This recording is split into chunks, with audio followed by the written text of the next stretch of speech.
The cave breathed with the tribe, a cavernous lung of limestone and ash that held the collective heat of the great hearth. As dusk settled over the Paleolithic world, the elders took their place by the roaring flames, their gnarled hands dancing in the warm amber light. Each gesture was a mountain, a river, or a beast, their voices a gravelly music that wove the history of the people into the very stone walls where long shadows flickered like ghosts of the ancestors. Beyond the cave mouth, the dense forest began to swallow the fading day, turning the world into a silhouette of towering pines and mystery. Nearby, a craftsman sat in deep concentration, his silhouette illuminated by the soft, golden afternoon light that still clung to the cave's opening. His world was focused entirely on a single flint nodule. With rhythmic, practiced strikes, he chipped away at the stone, creating a sea of scattered flakes around him as a lethal arrowhead began to emerge from the rough earth. He was a man of few words, his weathered skin and rough animal hides a testament to a life lived in harmony with the unforgiving stone. As the sun climbed higher the following morning, the work moved to the rocky hillsides where the air was sharp and clear. A group of women worked in rhythmic cooperation, their muscles straining as they stretched a massive animal hide over a sturdy wooden frame. The abrasive sound of bone scrapers against raw leather filled the air as they meticulously removed the remnants of life, preparing the skin to become the warmth that would protect the tribe through the coming frosts. Above them, hidden among the jagged boulders of the ridge, a lone hunter crouched in the hazy morning light. He was a shadow against the gray rock, his hand gripping a fire-hardened wooden spear with a white-knuckled intensity. Below him, the valley stretched out in a lush carpet of green and brown, a primordial larder where the slightest movement in the brush could mean the difference between a feast and a hollow belly. By the time the sun began its slow descent, painting the sky in rich ochre and amber hues, a sense of peace settled over the rock shelter. A family gathered at the threshold of their home, the children leaning tiredly against the legs of their parents as they watched the horizon burn. It was a moment of profound intimacy, a quiet communion where the harshness of the wild was forgotten in the warmth of shared breath and the safety of the clan. This tranquility was a contrast to the morning's exuberance, when those same children had been a whirlwind of laughter and splashing water. Under the dappled sunlight of the tree canopy, they had turned a shallow river into their playground, their small hands reaching for smooth stones as the fresh, lively scent of the riverbank filled their lungs. In the dim recesses of the cave, where the light of the mouth grew thin, an elderly woman sat cross-legged, her movements as steady as the turning of the seasons. With a rounded stone, she ground wild seeds against a flat rock, her wrinkled skin a map of the many winters she had endured. Her expression was one of quiet focus, a meditative trance born of 1,000 days performing the same vital task. The silence of her labor was eventually broken by the triumphant cries of the hunting party returning through the forest path. Bathed in the late afternoon golden light, the men moved with a weary but proud stride, carrying a large deer slung from a wooden pole. Their faces were etched with the thrill of the chase, their return a signal to the tribe that the fires would be busy and the bellies full this night. The morning brought gentler pursuits near the cave entrance, where the air was still cool and sweet. A young woman worked her fingers through the thick hair of her companion, weaving intricate braids as they sat atop for garments. Their expressions were soft, a rare moment of feminine tenderness against the backdrop of the rough, textured stone. Yet, as the shadows deepened, the atmosphere shifted from the domestic to the divine. Deep within the cave, where the firelight played tricks on the eyes, a shaman rose like a specter. Adorned in animal bones and sacred hides, his body painted in dark pigments, he raised his arms toward the ceiling. As smoke curled upward, dancing with the painted beasts on the walls, he began a ritual of power, his movements a bridge between the seen world and the spirits that roamed the dark.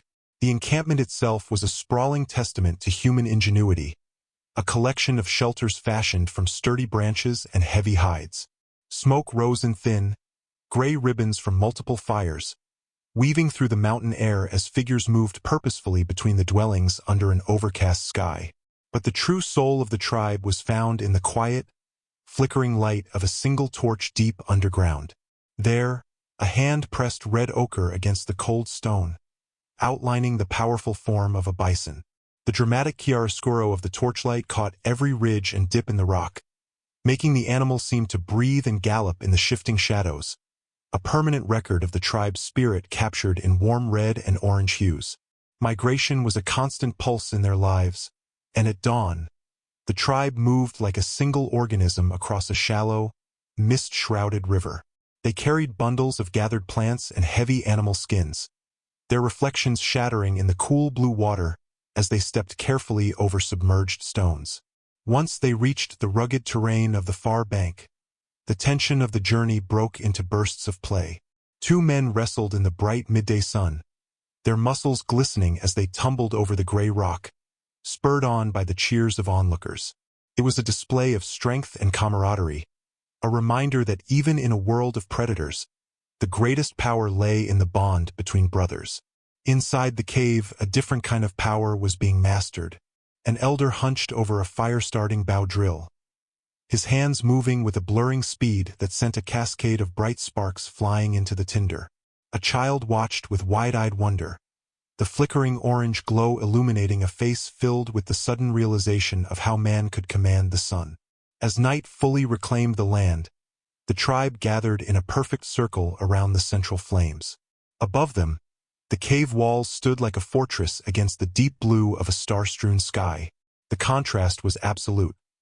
The fierce, biting orange of the firelight against the infinite, cool silence of the prehistoric night, a small island of humanity in a vast and glittering cosmos. Survival, however, required more than fire. It required the courage to face giants. Across the open, wind-swept grasslands, a hunting party moved in a tense, disciplined formation, their spears raised against the horizon where a mammoth loomed like a moving mountain.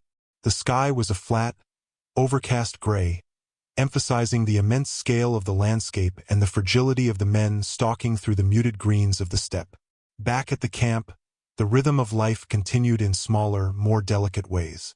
A woman sat near the cave mouth, her fingers flying as she wove plant fibers into a sturdy basket.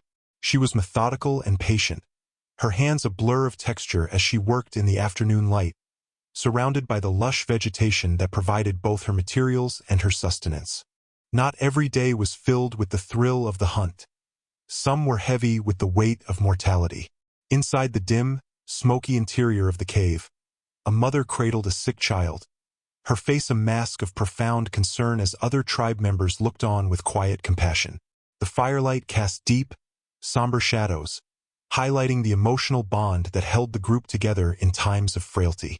When health returned, it was celebrated in the forest clearings, where the tribe harvested the bounty of the earth. Under a diffused, cloudy light, they gathered berries and dug for roots, filling woven grass baskets with the reds and greens of the forest. It was a pastoral scene of abundance, a quiet moment of harvesting the life that the earth so freely gave. On the highest reaches of the world, a lone man stood at the edge of a precipice, a spear in his hand and the wind whipping through his hair. He overlooked a river valley so vast it seemed to contain the whole of creation, his silhouette a testament to the soaring ambition of the human spirit. Far below, in the belly of the earth, that same spirit found expression in the stroke of a bone chisel. An artist labored over a stone carving, the torchlight casting long, dramatic shadows that accentuated every groove and curve. The focus was on the minute, the careful craftsmanship that transformed a cold rock into a vessel for thought and beauty. The communal life of the tribe was a tapestry of simultaneous activities. Inside a large cave, the air was thick with the scent of roasting meat and wood smoke. One group huddled by the fire, another worked diligently to repair broken tools, while in a far corner, children played among the rocky ledges. The layered textures of the cave walls provided a natural amphitheater for this bustling domesticity, all of it bathed in a rich, amber firelight. Outside, in the tall grass near a rocky hill, the energy of the youth was uncontained. Children chased small animals through the golden meadow, their movements a flash of joyful energy in the warm afternoon sun, the edge of the dark forest a distant boundary to their play. Identity was forged through both ritual and resource. A man stood before the stone wall of the cave, his gaze intense as he adorned himself with a necklace of polished animal teeth and seashells. Every piece was a story, a marker of status and history worn against the skin. Meanwhile, at the edge of a rocky stream, a group of women worked in the morning mist.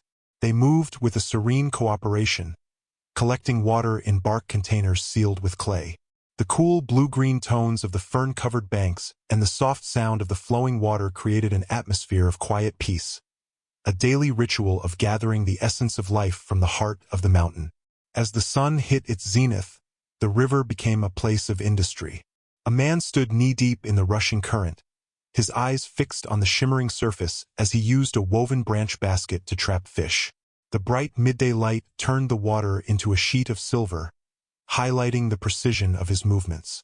But as the golden hour approached, the camp transformed into a world of silhouettes. Figures moved against an orange sky, their long shadows stretching across the rocky terrain as they prepared the evening meal over open fires. The distant hills were layered in shades of purple and gray, a breathtaking backdrop to the simple, enduring act of a tribe coming together to eat as the day died. Preparation for the hunt was as much spiritual as it was physical. In the flickering torchlight of the cave, a woman applied red and black pigments to a hunter's face, her touch both clinical and sacred. Geometric patterns began to emerge on his skin, symbols of power and protection meant to bind him to the spirits of the forest. This intensity was mirrored in the solemnity of the burial ceremony held under a gray, overcast sky. Figures knelt around a fresh grave decorated with wild flowers and smooth stones, the muted tones of the landscape reflecting the deep emotional weight of their loss. It was a reminder that even in this dawn of humanity, the mystery of death was met with ritual and reverence. The work of building never truly ceased. In the bright midday sun, a man labored over the skeleton of a new shelter, lashing long branches together before draping them in thick animal skins. His movements were methodical, his focus absolute as he worked amidst a scatter of tools on the open, rocky terrain. As dusk began to bleed into the horizon, a different scene unfolded at the cave entrance. Two young lovers sat in the soft, fading light, their silhouettes a tender contrast to the orange and purple sky. It was a quiet, private moment, a shared gaze at the horizon that spoke of a future yet to be written. The forest was a place of sudden, violent action. Hunters burst through the undergrowth, their spears flying toward a charging wild boar that thrashed in the shadows. The light through the tree canopy was dramatic, catching the intense expressions of the men as they moved with a lethal, synchronized grace. But as dawn broke over the river, the world returned to a state of cool, blue stillness. From an overhead view, the encampment looked like a cluster of sleeping beasts, with morning fog rising from the water and the first figures beginning to stir for the day's activities. A peaceful start to the unending cycle of survival. Knowledge was the tribe's most precious cargo, passed from one generation to the next with infinite patience. An elder's wrinkled hands guided a child's smaller ones, teaching him the delicate art of coaxing fire from two stones and a pile of dry leaves. The incoming light from the cave mouth caught the smoke as it first began to curl, a sign of a lesson well learned. Nearby, a woman ground red ochre into a fine powder, her torchlit workspace filled with a fine red dust that seemed to hang in the air like a mist. She was preparing the paint for the next great mural, her focus on the material textures a vital step in the tribe's artistic legacy. There were moments when the natural world defied explanation, striking terror and awe into the hearts of all. The tribe gathered outside their cave, their faces upturned toward a solar eclipse that turned the midday sky into an eerie, gray twilight. The dark, rocky landscape felt alien and charged with a fearful energy as the sun was swallowed by the moon. In the aftermath of such omens, the men turned to the familiar, grounding work of the spear. Crouching on the ground, a man lashed a sharpened stone to a wooden shaft with plant fibers, his hands moving with a steady, practiced precision that brought a sense of order back to a world that had briefly gone dark. Storytelling remained the heartbeat of their culture, a way to map the world and its dangers. In a forest clearing, dappled by the afternoon sun, A group of women and children gathered around a storyteller whose animated gestures brought legends to life. Their faces were captivated, drawn into a world of myth and memory. Deep in the woods, the reality of those stories took a different shape as a hunter set a rope snare near a well-worn animal trail. He moved with a ghostly silence through the wet grass and fallen leaves, his morning labor a quiet, invisible trap that relied on his intimate knowledge of the woodland's hidden paths. Compassion was the silent glue of the tribe. Inside the firelit cave, a man tended to a wounded comrade, his expression serious as he applied medicinal leaves to a torn arm. The warmth of the amber light reflected the care in his movements, while other members watched from the shadows, their presence a silent support. This unity was tested during the Great Migrations, when the tribe moved as a long, thin line across the vast open steppe. Under a flat, overcast sky, they carried their entire lives on poles and in bundles, tiny figures set against an enormous, cinematic landscape that seemed to stretch into eternity. The wonder of the young was the fuel for the tribe's continuity. A child's face, lit by the flickering flame of an animal fat lamp, was a picture of pure amazement as he watched an adult bring a cave wall to life with pigment. The dark background of the cave made the colors pop, etching the scene into the child's memory forever. Outside, in the forest clearing, the men huddled in a circle, their expressions focused as they used sticks to draw strategies in the dirt. They were planning the next hunt, their serious deliberation a stark contrast to the child's wonder, yet both were essential to the tribe's survival. When the tribe celebrated, they did so with a primal ferocity.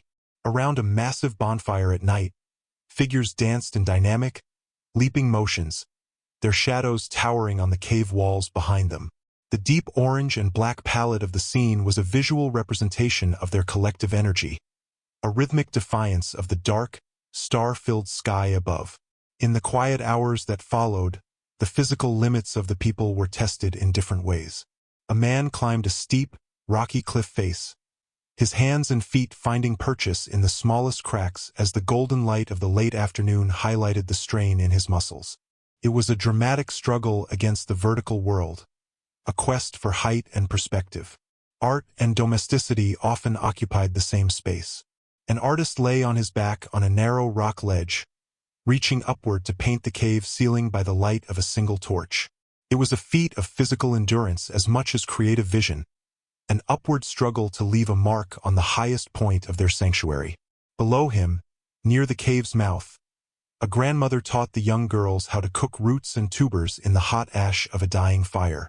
The steam and smoke rose in the afternoon light, an intimate scene of generational knowledge being shared in the simple, earthy tones of their daily bread. Strength was measured by the tasks the tribe faced together.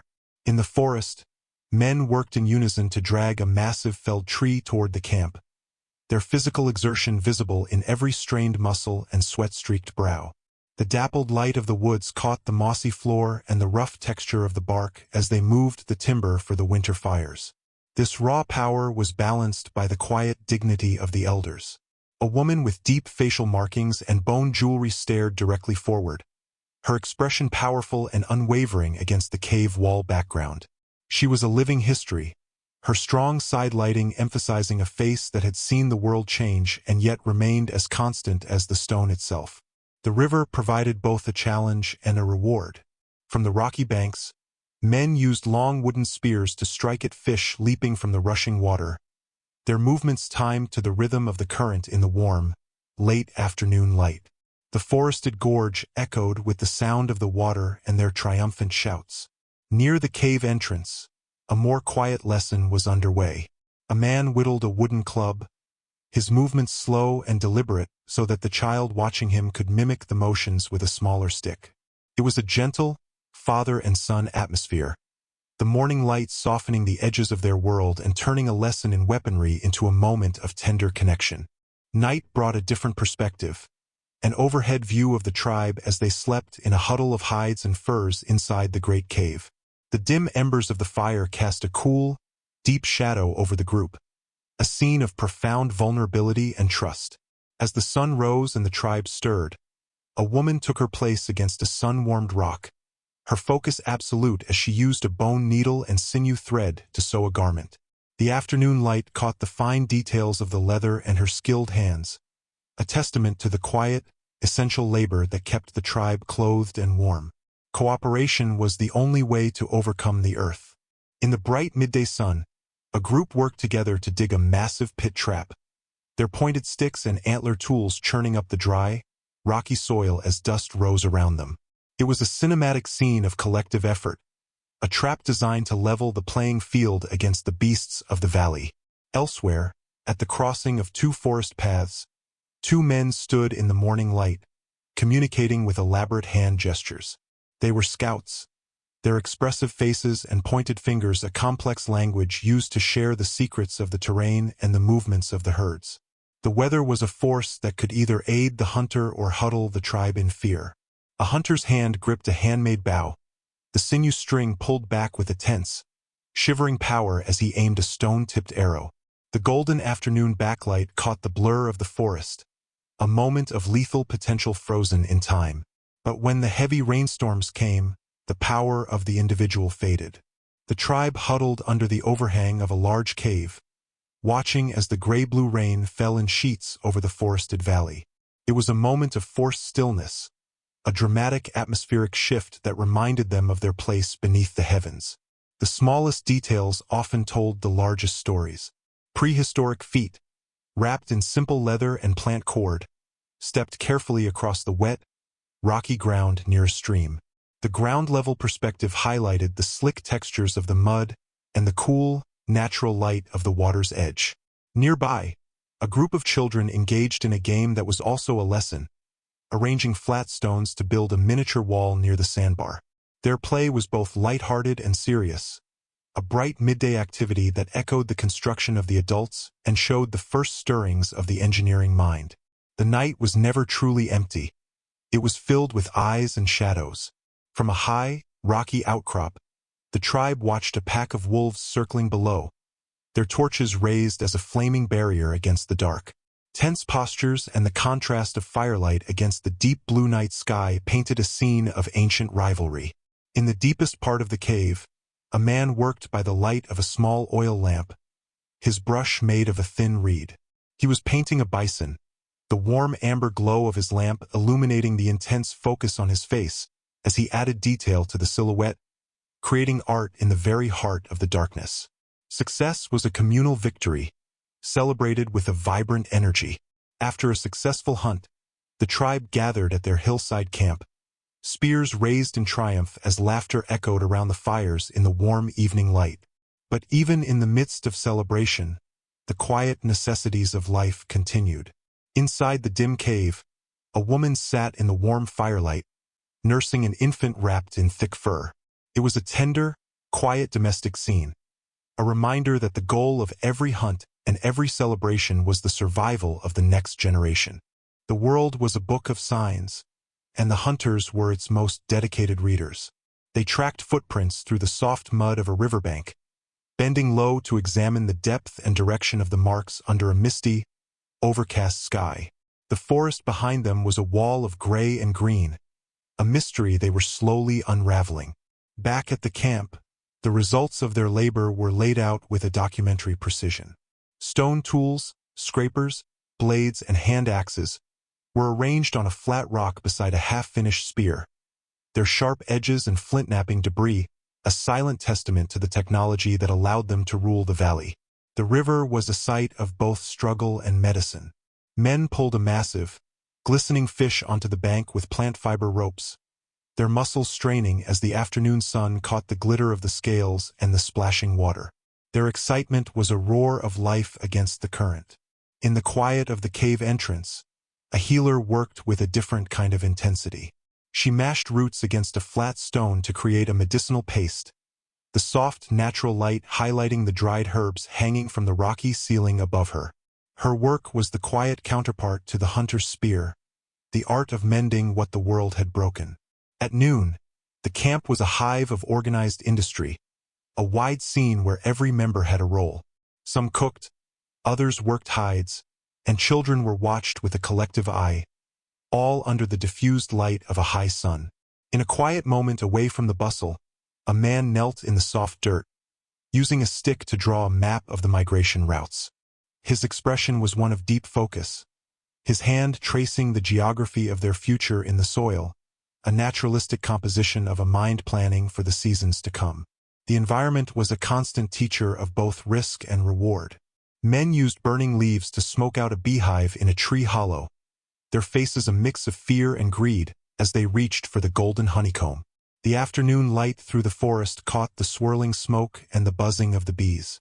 But when the great thunderstorms rolled in, the tribe retreated to the cave, the lightning flashes illuminating the fearful faces huddled together against the cold, dramatic contrast of the electric sky. Initiation was a sharp, bloody reality of their world. A young man sat stoically in the strong noon light as an elder used a flint blade to cut a ritual scar pattern into his chest. The blood and ochre pigment on his skin were the marks of his transition into manhood, a ceremony of endurance. In the cool blue light of the following morning, the tribe moved with a delicate grace, collecting dew from large leaves and funneling it into clay-sealed bark cups. It was a methodical, quiet task, a reminder that survival was as much about the morning dew as it was about the warrior's blood. Pride and exhaustion often shared the same forest clearing. A hunter stood over a fallen deer, his spear still in hand as he caught his breath in the golden late afternoon light. His face was etched with the heavy price of the kill, a mix of triumph and fatigue. Nearby, a woman sat by the cave fire, her thumbs pressing into a small clay figurine. She was shaping an animal, her contemplative expression and the warm orange glow of the fire creating a scene of quiet creation, the counterpart to the hunter's destruction. The journey was never easy, and the mountains were the greatest barrier. The tribe helped each other across a fast-flowing mountain river, stepping carefully over stones as the rushing water sprayed them in cool blue tones. They moved against a misty backdrop, a scene of collective courage. In the quiet moments of the trek, two men exchanged a piece of flint, their weathered hands meeting over the rocky ground. It was a simple trade, a documentary still life of the connections that kept the tribe supplied and strong.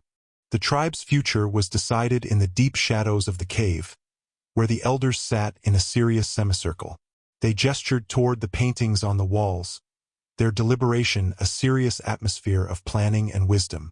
As the sun set, the entire encampment was visible from the heights, nestled in a rocky valley between the forested hills. Smoke rose from the fires as tiny figures finished their daily tasks, a panoramic view of human life at its most vast and scenic scale, a small spark of civilization in the heart of the wild. Hashtag, hashtag, hashtag, hashtag. Deep within the cave, the air was thick with the dust of creation. A master craftsman sat in the flickering torchlight, his focus narrowed to the edge of a flint arrowhead. Using a deer antler as a pressure-flaking tool, he applied precise, shivering force to the stone, coaxing away tiny slivers to achieve a lethal, razor-sharp edge. Nearby, a man and woman worked in a different kind of tandem, their knees pressing into the dirt as they hollowed out a new hearth pit in the cave floor.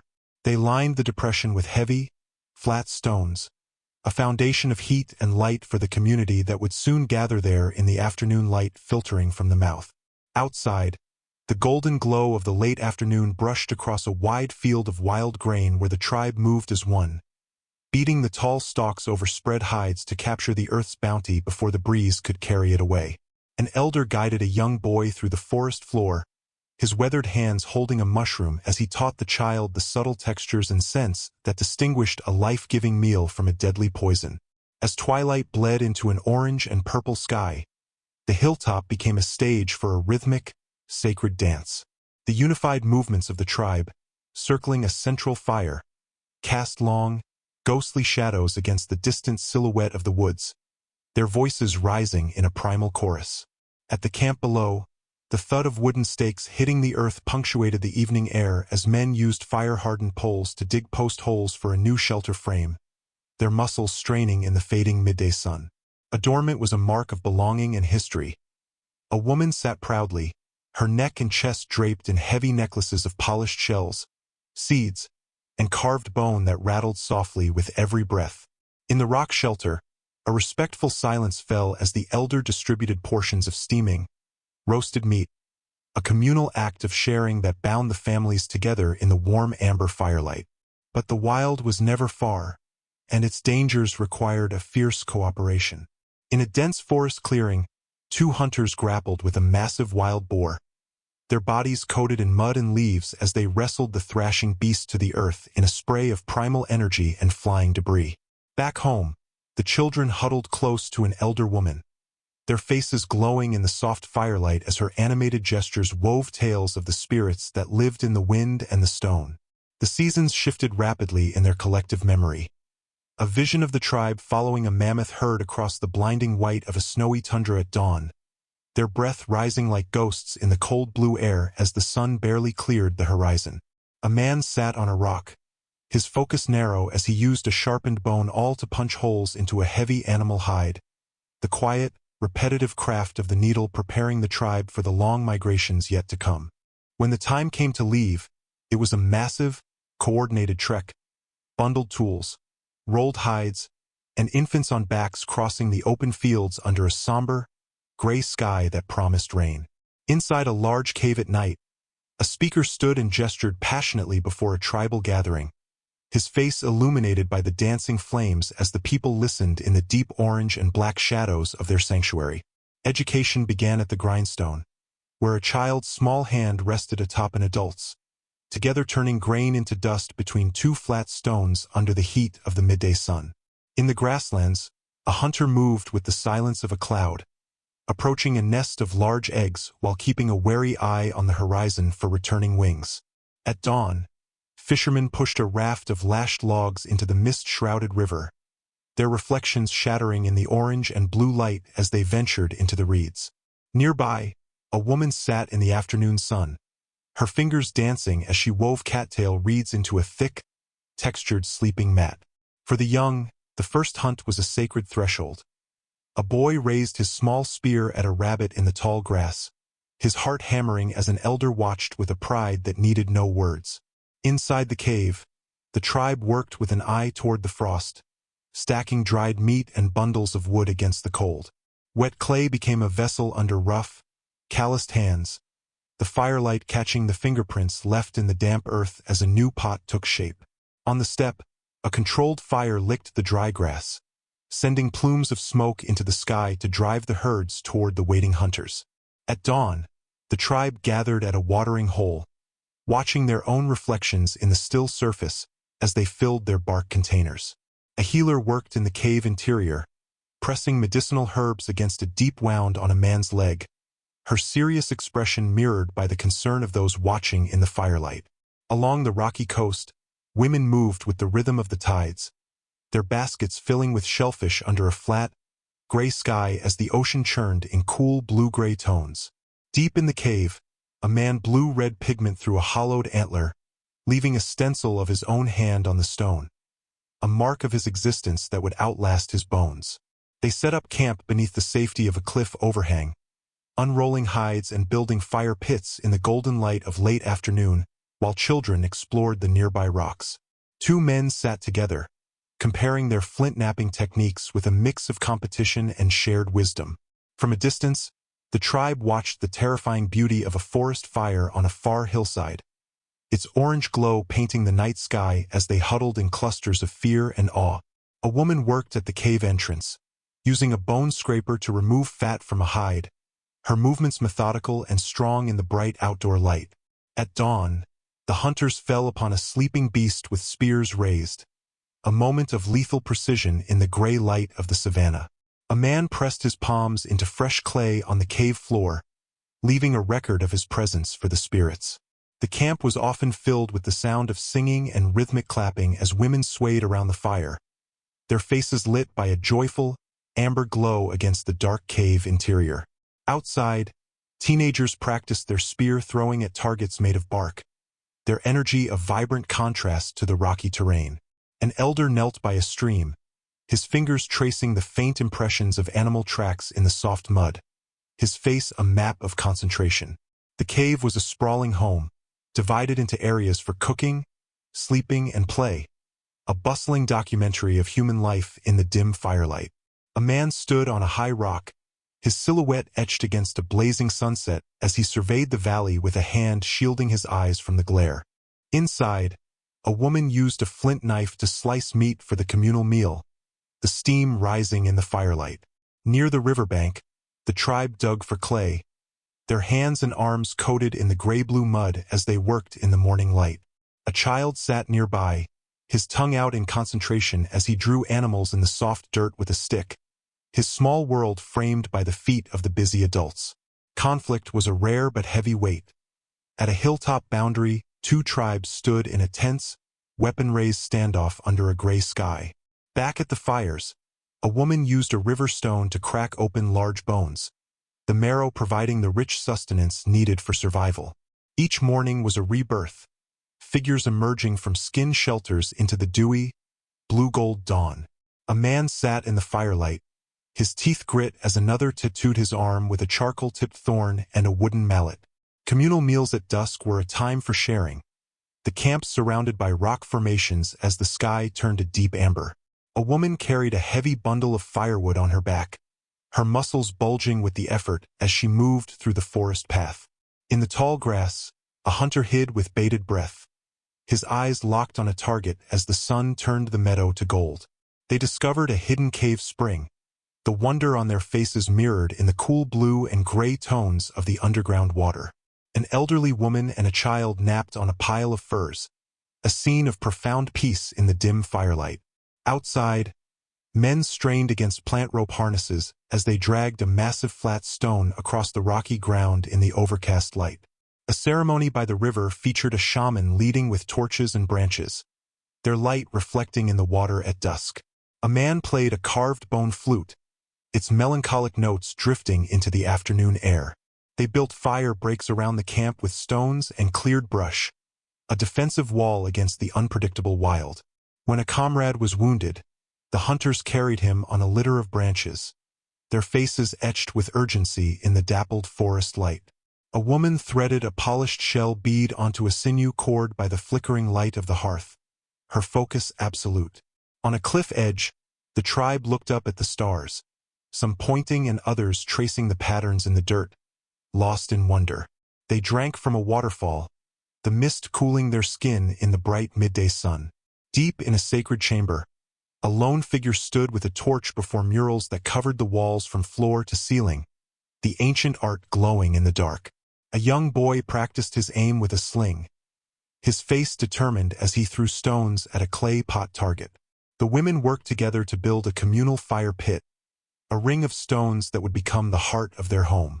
An elder showed a young man how to read the wind by watching the drift of smoke at the forest edge. Suddenly, the world changed. Figures ran in panic from a volcanic eruption on the horizon, the sky filled with smoke and fire. In more peaceful times, an elder in a feather headdress presided over a ritual in the cave. They bathed in sun-warmed river pools, their laughter a bright sound in the summer light. A woman decorated her shelter with ochre patterns, an expression of herself in the wild.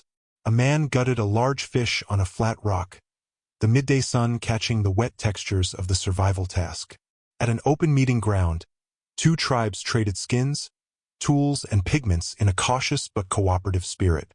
At night, a lone guard stood at the cave mouth, his torch a small defiance against the dark forest.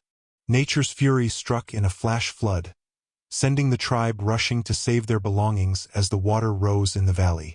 A young woman found her own reflection in a still pool, a moment of startling self-recognition in the morning mist.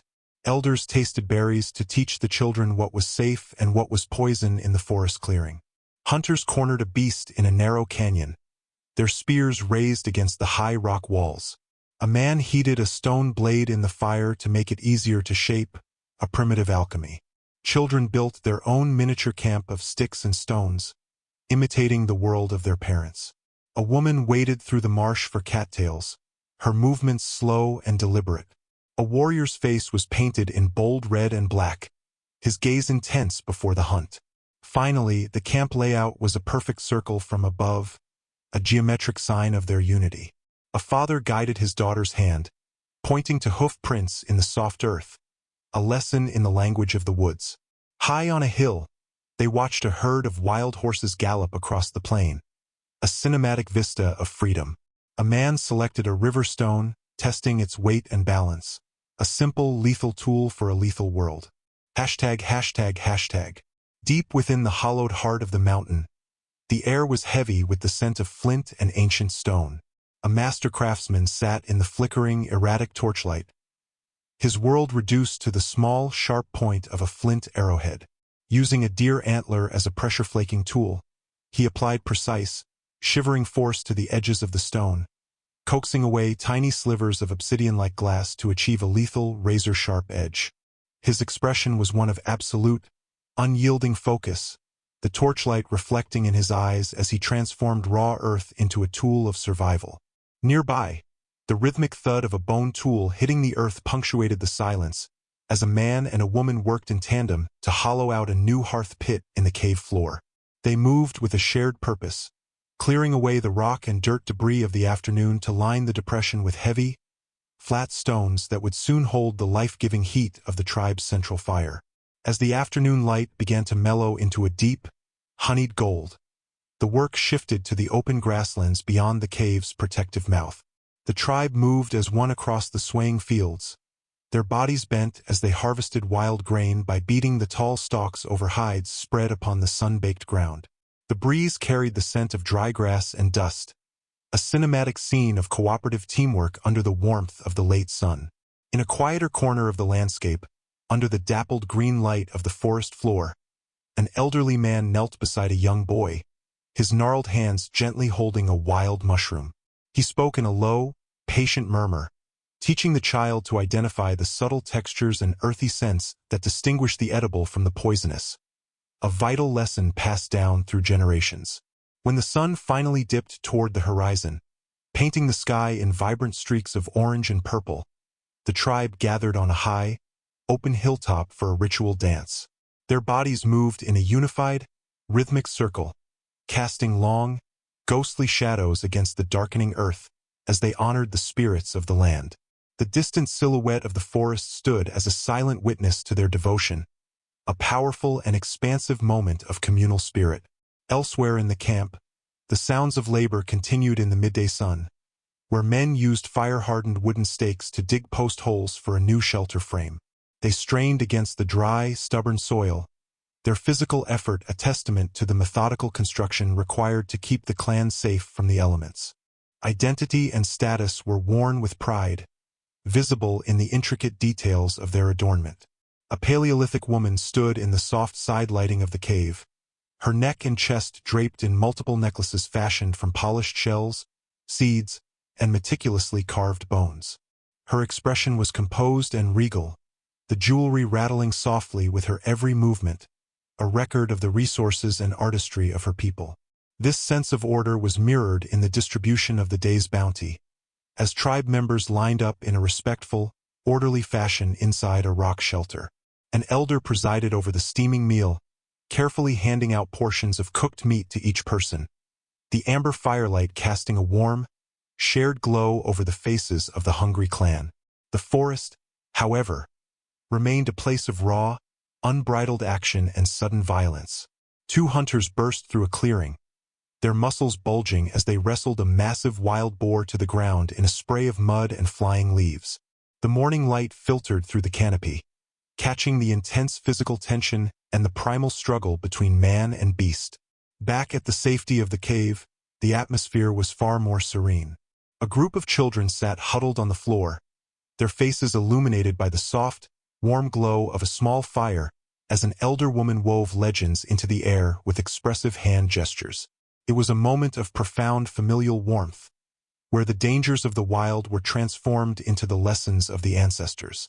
As the seasons turned toward the cold, the tribe followed the Great Migration, their figures appearing as tiny shadows against the blinding white of the snowy tundra at dawn. Their breath rose in clouds of mist as they tracked a mammoth herd across the vast, cinematic landscape, the first rays of the sun catching the frost on their fur garments. During the long hours of the trek, a man sat upon a flat rock, his focus narrow as he used a sharpened bone awl to punch holes into a piece of thick animal hide.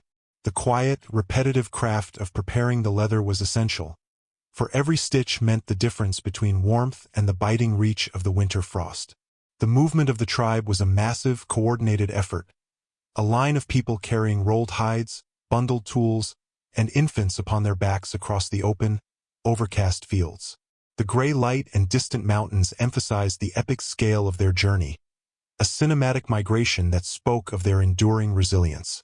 When night finally reclaimed the land, they gathered deep within a large cave, where a speaker stood before the flickering flames. His gestures were passionate and wide, his voice echoing off the layered stone walls as the tribe watched with rapt attention, their faces etched in the deep orange and black tones of the firelight. Knowledge was the most precious commodity, often shared in the quiet moments between labors.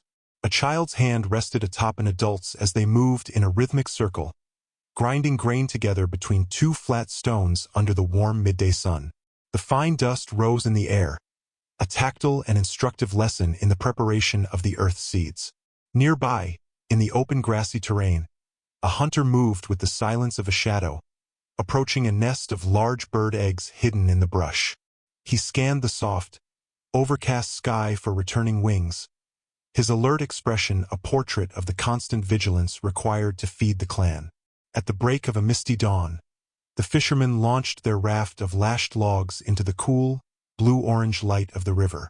The fog clung to the water and the tall reeds of the bank, creating a cinematic, peaceful atmosphere as they ventured out to harvest the depths. Back on land, a woman sat in the afternoon sun, her fingers dancing with a rhythmic precision as she wove a sleeping mat from cattail reeds. The intricate, interlaced pattern of the green fibers grew under her hands, a skilled and necessary craft that brought comfort to the cold floors of their stone homes. For the young, the first hunt was a sacred threshold, a coming of age that defined their future within the tribe. A young boy stood in the bright afternoon light of an open field, his heart hammering as he raised a small spear at a rabbit in the tall grass. An elder watched from a distance with a pride that needed no words, a witness to the boy's transition into the world of men. Meanwhile, the cave was a hive of organized industry as the people prepared for the coming winter. They worked with a focused intensity, stacking strips of dried meat, bundling firewood, and mending heavy furs by the warm, amber firelight of their inner sanctuary. Innovation was born of necessity and the touch of the earth. In the dim light of the cave, rough, calloused hands shaped wet clay into a rounded vessel, the firelight catching the detailed fingerprint textures left in the damp surface. It was a moment of focused craftsmanship, the birth of a tool that would change how they stored the essence of life. On the open steppe, a different kind of tool was used. A small, controlled fire burned through the dry grass, sending plumes of smoke into the sky to drive the herds toward the waiting hunters. The late afternoon light turned the smoke into a hazy, dramatic shroud over the landscape, a cinematic display of human ingenuity commanding the elements. At dawn, the tribe gathered at the watering hole, their reflections shimmering in the still, cool water as they filled their bark containers in the misty morning light. The lush vegetation around the pool was a brief oasis of calm before the day's hardships began. Inside the cave, the healer worked with a different kind of urgency, pressing medicinal herbs against a deep, angry wound on a man's leg. Her expression was one of grave seriousness, mirrored by the concern of the tribe members who watched from the shadows of the flickering firelight. The rhythm of the tides dictated the labor along the rocky coast, where women moved under a gray, overcast sky to gather shellfish from the wet rocks and tidal pools. The cool blue-gray tones of the ocean provided a somber but beautiful backdrop to their harvest.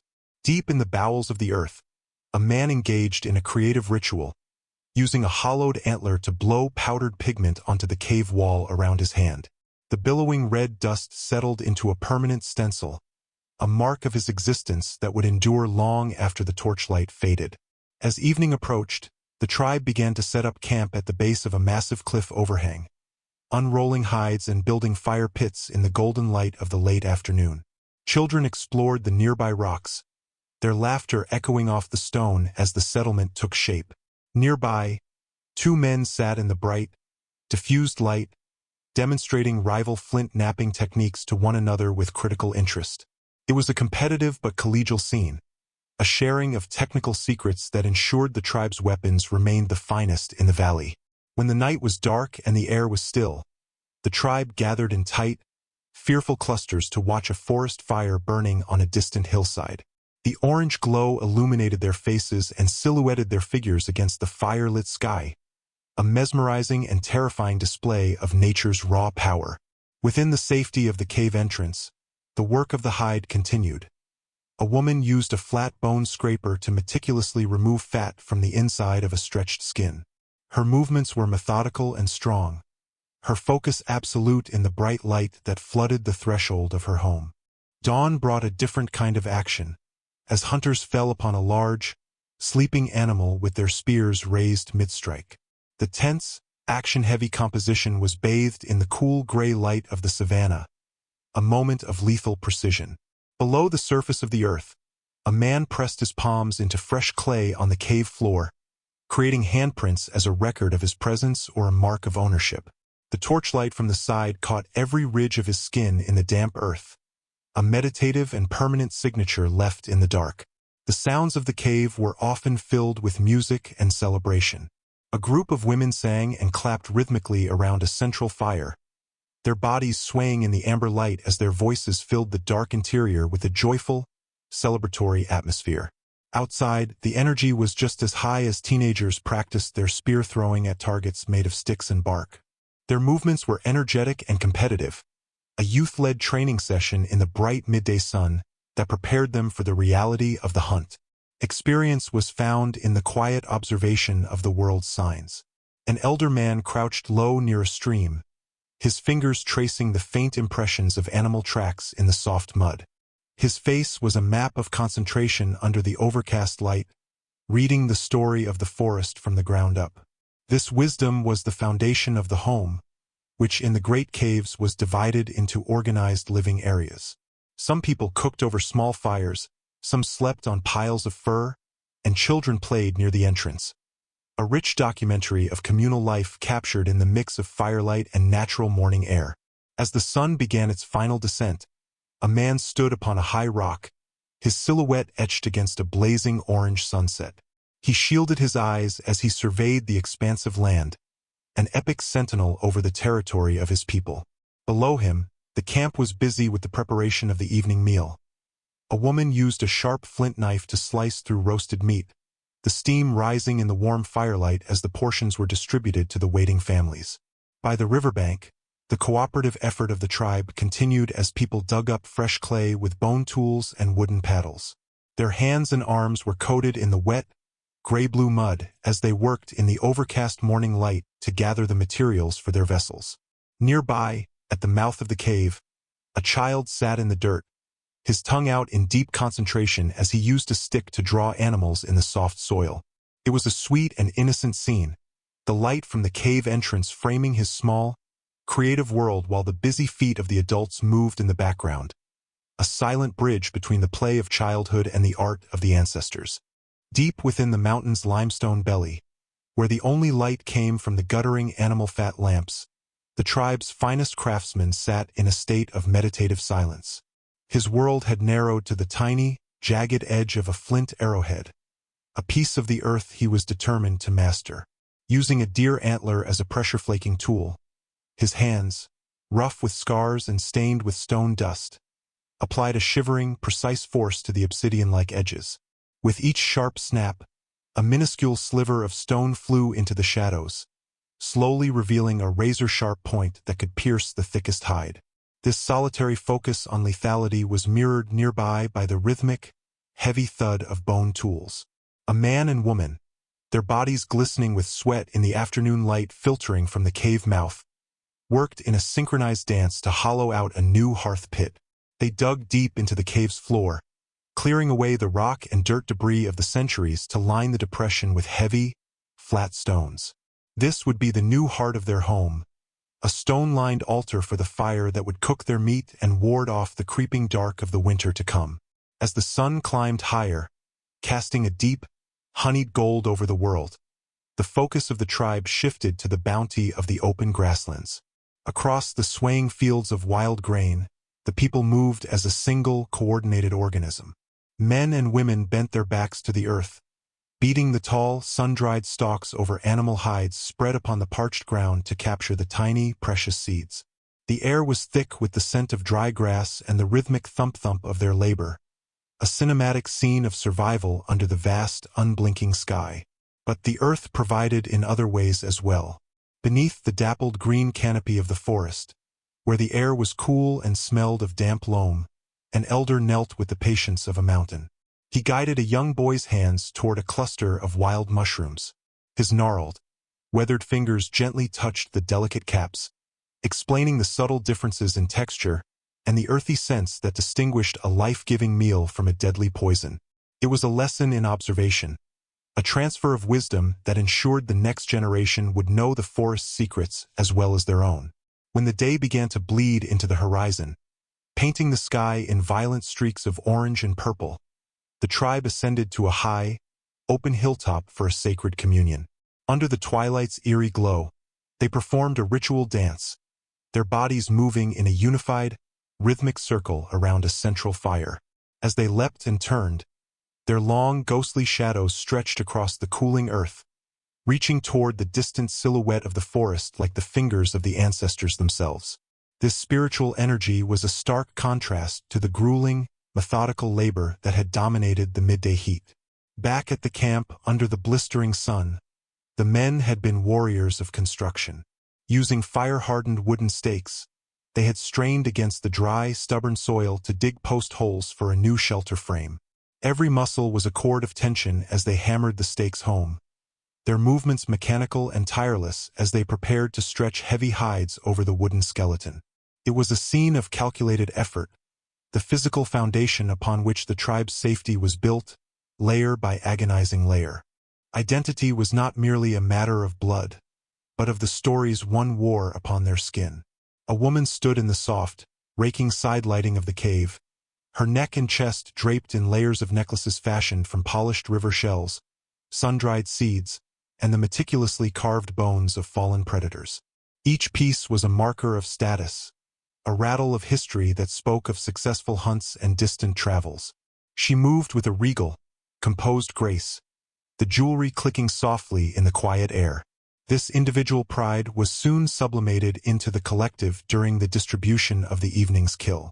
Inside the rock shelter, where the amber firelight danced across the layered stone, the tribe members lined up in a respectful, orderly fashion. An elder, whose face was a map of 1,000 winters, presided over the steaming meat.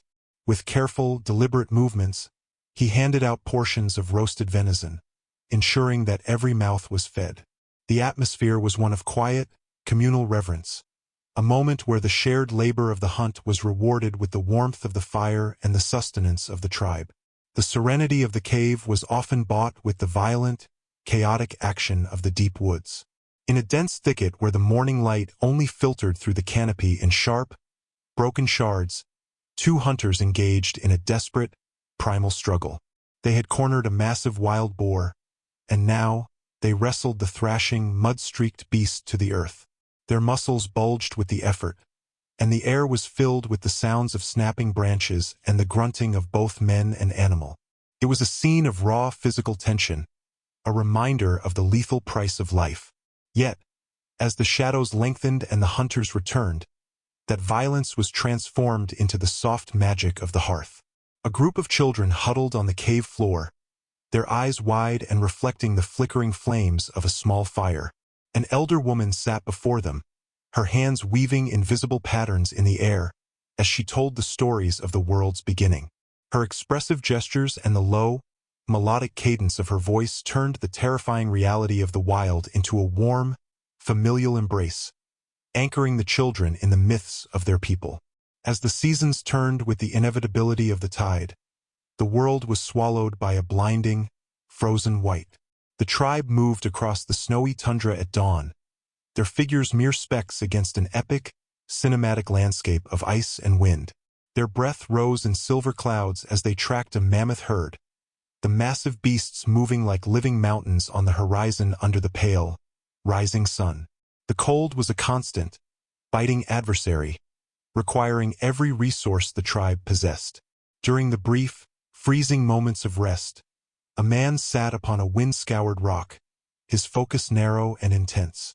Using a sharpened bone awl, he labored over a piece of thick animal hide, punching holes with a rhythmic, shivering precision.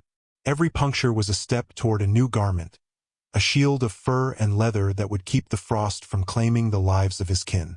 It was a quiet, domestic craft performed in the shadow of giants, a testament to the human spirit's refusal to be extinguished by the elements.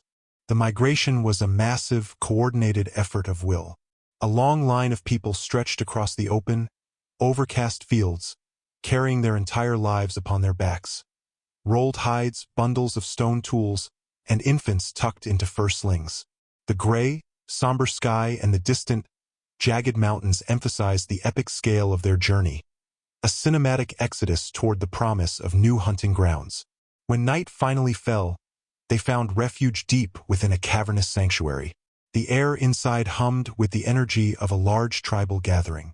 A speaker stood by the central fire, his face a dramatic mask of orange and black as he gestured passionately to the assembled clan. His voice echoed off the layered rock walls, a bridge between the physical exhaustion of the day's trek and the spiritual unity required for the tribe to endure. The faces of the listeners were etched with a grim, attentive focus, their collective strength forged in the heat of the fire and the shared purpose of their long, wandering history. Survival was a lesson taught from the moment a child could mimic the motions of their parents. In the bright, midday sun outside the camp, an adult's hand rested gently over a child's smaller one, guiding it as they moved in a rhythmic, circular motion. Together, they ground grain between two flat river stones, the fine, golden dust rising into the air like a haze of earth-born smoke. This intimate, instructive moment was the foundation of their future, a tactile connection to the sustenance of the land. Farther afield, in the swaying tall grass of the open steppe, a hunter moved with the silence of a cloud shadow. He approached a nest of large bird eggs hidden in the brush, his body coiled in a tense, low crouch. His eyes scanned the soft, overcast sky for the return of wings, his every sense alert to the possibility of a sudden, feathered fury. It was a portrait of constant vigilance, where even the simplest act of gathering was a gamble against the watchful eyes of the wild. At the break of a misty dawn, the river became a place of cinematic exploration. The tribe's fishermen launched a raft of lashed logs into the cool, blue-orange light, the morning fog clinging to the water's surface like a shroud. They moved with a quiet, practiced grace, their reflections shattering in the current as they pushed through the tall, whispering reeds toward the deeper pools. Back on the riverbank, the work of the home continued with a different kind of focus.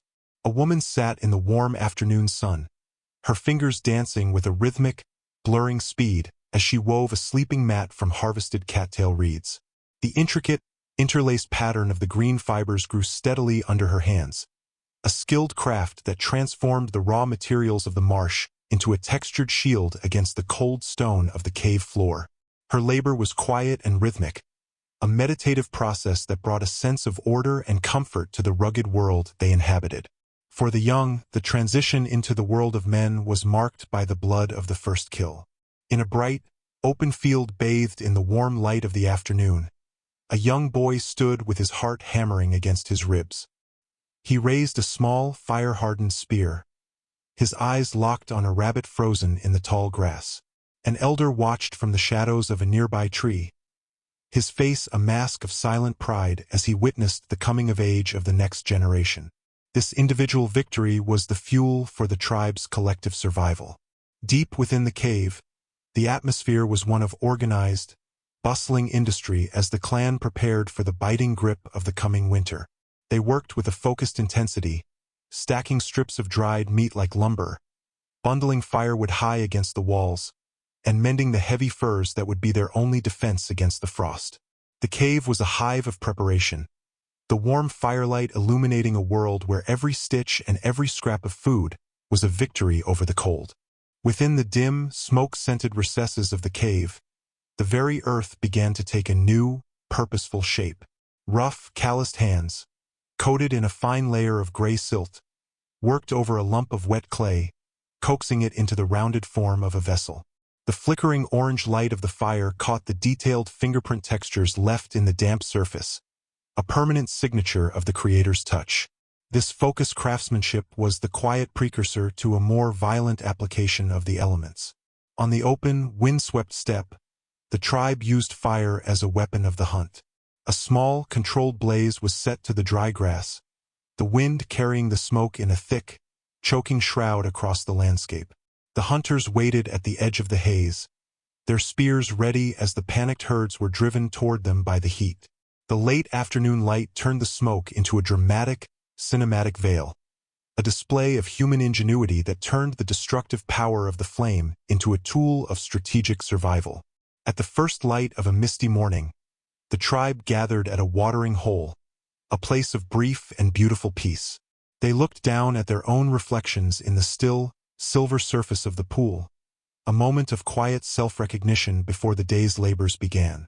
Some filled bark containers with the cool, clear water, while others drank deeply, their figures framed by the lush, dew-soaked vegetation.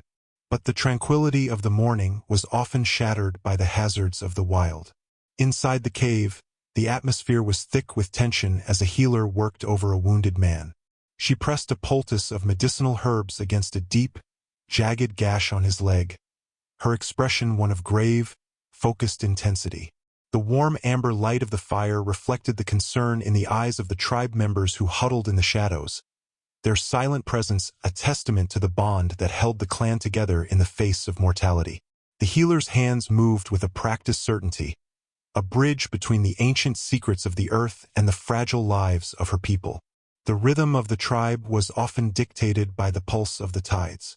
Along the rocky, spray-drenched coast, women moved under a heavy, overcast sky to gather the ocean's bounty. They picked through the wet rocks and shimmering tidal pools, their baskets filling with the salt-scented shells of the deep. The cool blue-gray tones of the churning sea provided a somber but majestic backdrop to their harvest, a scene of endurance on the edge of the world. This connection to the environment found its most profound expression in the deep silence of the cave. In a sacred, torchlit chamber, a man performed a creative ritual that would outlast his own memory. He used a hollowed antler to blow powdered red ochre onto the stone wall around his splayed hand, creating a sharp, vibrant stencil. The billowing red dust settled into the grain of the rock, a permanent mark of his existence. It was a moment of artistic and spiritual defiance, a crimson handprint left in the darkness to prove that he had once walked the earth and breathed the mountain air. As the sun began its descent, the tribe sought the shelter of a massive cliff overhang, an ancient stone fortress that had watched over the valley for eons. They moved with an organized efficiency, unrolling heavy animal hides to create sleeping spaces and building small fire pits that soon glowed like embers in the golden afternoon light. Children darted between the rocks, their laughter echoing off the cliff face as the settlement took shape. Nearby, a different kind of social ritual was underway. Two men sat in the bright, diffused light, their hands busy with the work of the stone.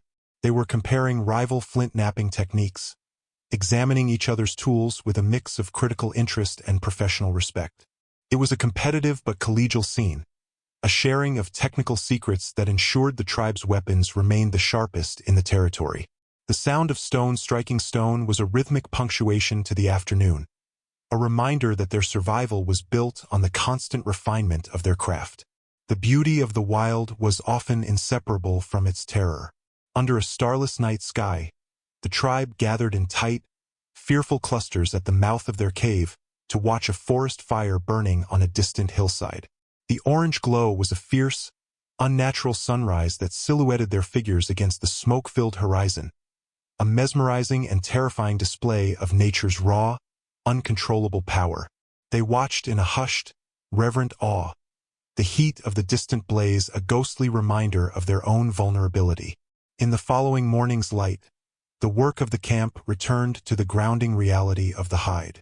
A woman sat at the threshold of the cave, her focus absolute as she used a flat bone scraper to remove the fat from the inside of a stretched animal skin. Her movements were strong and methodical, the bright sunlight highlighting the textured surface of the leather. It was a scene of quiet, essential labor, the meticulous preparation of the warmth that would protect the tribe when the winter winds finally arrived. Dawn brought a different kind of intensity, a moment of lethal precision in the cool gray light of the savanna. The hunters moved like shadows, falling upon a large, sleeping animal with their spears raised mid-strike. The action was sudden and coordinated, a tense composition of physical power and calculated violence that decided the tribe's fate for the coming days. But even in the wake of the kill, the spiritual life of the people continued below the surface of the earth. In the dim, torchlit recesses of the cave, a man knelt upon the damp floor, pressing his palms into the fresh, cool clay. He left behind deep, detailed handprints, a record of his presence or perhaps a mark of ownership over the sanctuary. The torchlight from the side caught every ridge of his skin and every swirl in the damp earth, creating a meditative and permanent signature in the dark. It was a quiet, private ritual of identity, a connection between the flesh of the man and the bones of the world. The cave was not only a place of work and sleep, but a vessel for the tribe's collective joy. Around a central fire that roared with a life of its own, a group of women sang and clapped rhythmically, their bodies swaying in the amber light. Their voices filled the dark interior with a celebratory atmosphere, a vocal tapestry that wove the tribe's shared experiences into a single, joyful chorus. This exuberance was mirrored in the energetic training of the youth.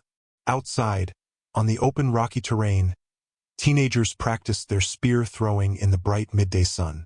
They targeted bundles of sticks and bark, their movements dynamic and competitive. It was a training session fueled by the vibrant energy of youth, a necessary preparation for the brutal reality of the hunt. The sound of their laughter and the thud of the spears hitting the ground were a reminder that the tribe's future lay in the hands of those who were currently at play. Wisdom in the Paleolithic was found in the ability to read the earth like a book. An elder man crouched low near a stream, his fingers tracing the faint, muddy impressions of animal tracks with a map-like concentration. Under the overcast light, he translated the story of the forest, identifying the species, the speed, and the time of the animal's passage. This deep, analytical focus was the backbone of the tribe's survival strategy. Back inside the sanctuary of the cave, that same sense of order was applied to their daily lives. The cavernous interior was divided into organized living areas, a rich documentary scene of communal existence. In one section, women cooked over small, controlled fires. In another, elders slept on piles of thick fur, and near the entrance, children played in the natural morning light. The mixed glow of fire and sun illuminated a world that was as structured as any modern home, a testament to the human need for order and community in the heart of the wild. As the sun began its final descent, the world was transformed into a landscape of stark, beautiful silhouettes. A man stood upon a high, jagged rock, his figure etched against a blazing orange sunset that seemed to set the sky on fire. He shielded his eyes as he surveyed the expansive valley, an epic sentinel over the territory of his people. Below him, the camp was alive with the sensory preparation of the evening meal. A woman used a razor-sharp flint knife to slice through a large piece of roasted meat, the steam rising in the warm firelight. She worked with a clinical precision, distributing the portions to the waiting families who gathered around the hearth. The smell of the fat dripping into the flames and the sight of the tool's edge against the charred meat created a visceral, detailed scene of communal life. It was a moment of profound satisfaction, the daily ritual that turned the hazards of the hunt into the security of the home. By the banks of the slow-moving river, the cooperative effort of the tribe turned to the materials of the earth itself. People worked knee-deep in the cool, murky water, using bone tools and wooden paddles to dig up the heavy, wet clay from the riverbank. Their hands and arms were coated in the gray-blue mud as they worked in the overcast morning light, gathering the substance that would soon be shaped into the tribe's vessels. Nearby, at the mouth of the cave, a different kind of creation was unfolding. A child sat in the soft dirt, his tongue poking out in deep concentration as he used a stick to draw animals in the soil. The light from the cave entrance framed his small, innocent world, while in the background, The busy feet and legs of the adults moved past him. It was a sweet and profound scene, a bridge between the play of childhood and the ancient artistic traditions that the child would one day carry into the depths of the mountain. The borders of the world were not marked by maps, but by the cautious presence of others. On a windswept hilltop under a heavy, overcast sky, the tribe encountered a rival group. It was a tense, dramatic standoff, a moment of cinematic uncertainty where both sides stood with weapons raised. The open landscape felt charged with the potential for violence, a reminder that the scarcity of resources often made neighbors into enemies. This hardness was reflected back at the camp in the visceral reality of their diet. A woman sat by the fire, using a heavy river stone to crack open the large, sun-dried bones of a recent kill. She worked with a focused intensity to extract the rich marrow, the amber firelight catching the grease and the detailed textures of the bone. It was a scene of survival at its most basic and essential, where every scrap of the animal was used to fuel the tribe's strength. Every sunrise was a rebirth, a slow emergence from the safety of the dark into the possibilities of the light. At dawn, the camp stirred with a calm, peaceful domesticity. Figures emerged from their skin shelters, stretching their limbs as they tended to the morning fires in the cool, blue-gold light. The ground was wet with dew, and the air was fresh with the scent of pine. But the day also brought rituals of permanence. Near the fire, a man knelt as another performed the painstaking work of the tattoo. Using a charcoal-tipped thorn and a small wooden mallet, the artist tapped a series of symbolic patterns into the man's arm. The deliberate, careful movements and the intensity of the scene spoke of a ritual that bound the individual to the tribe's spirit.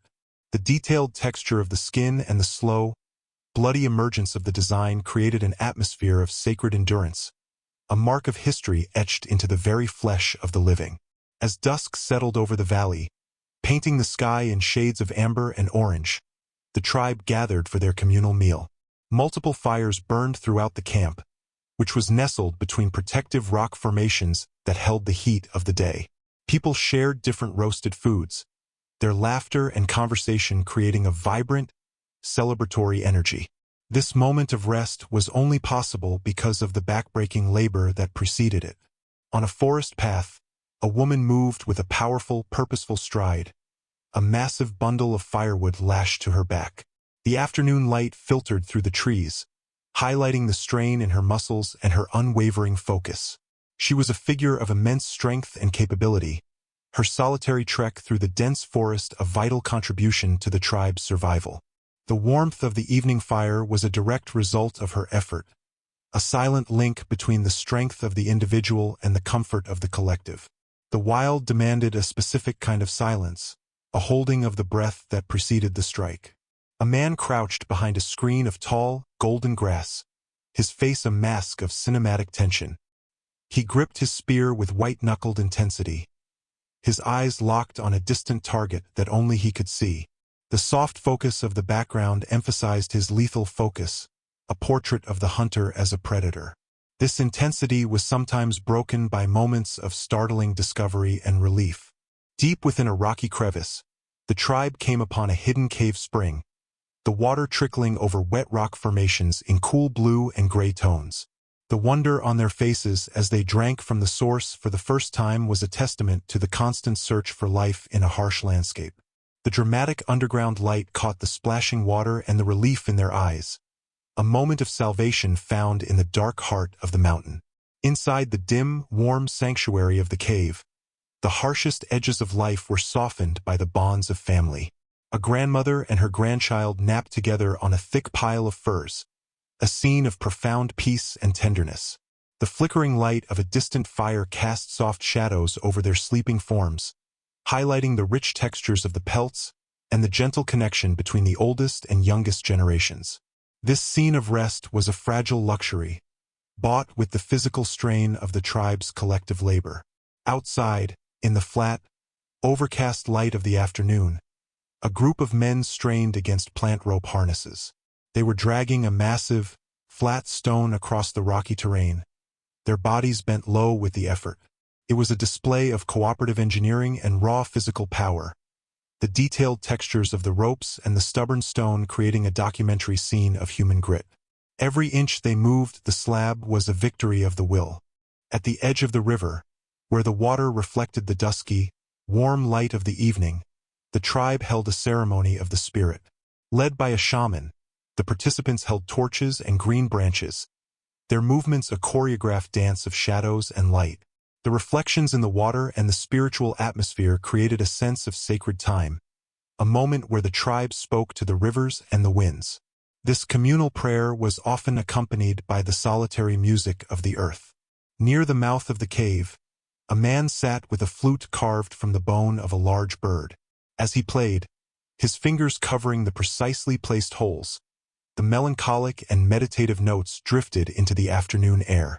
The detailed texture of the bone and the focus on his face created a scene of profound artistic isolation. The music was a bridge between the physical world of stone and skin and the invisible world of the mind, a haunting melody that echoed through the gorge.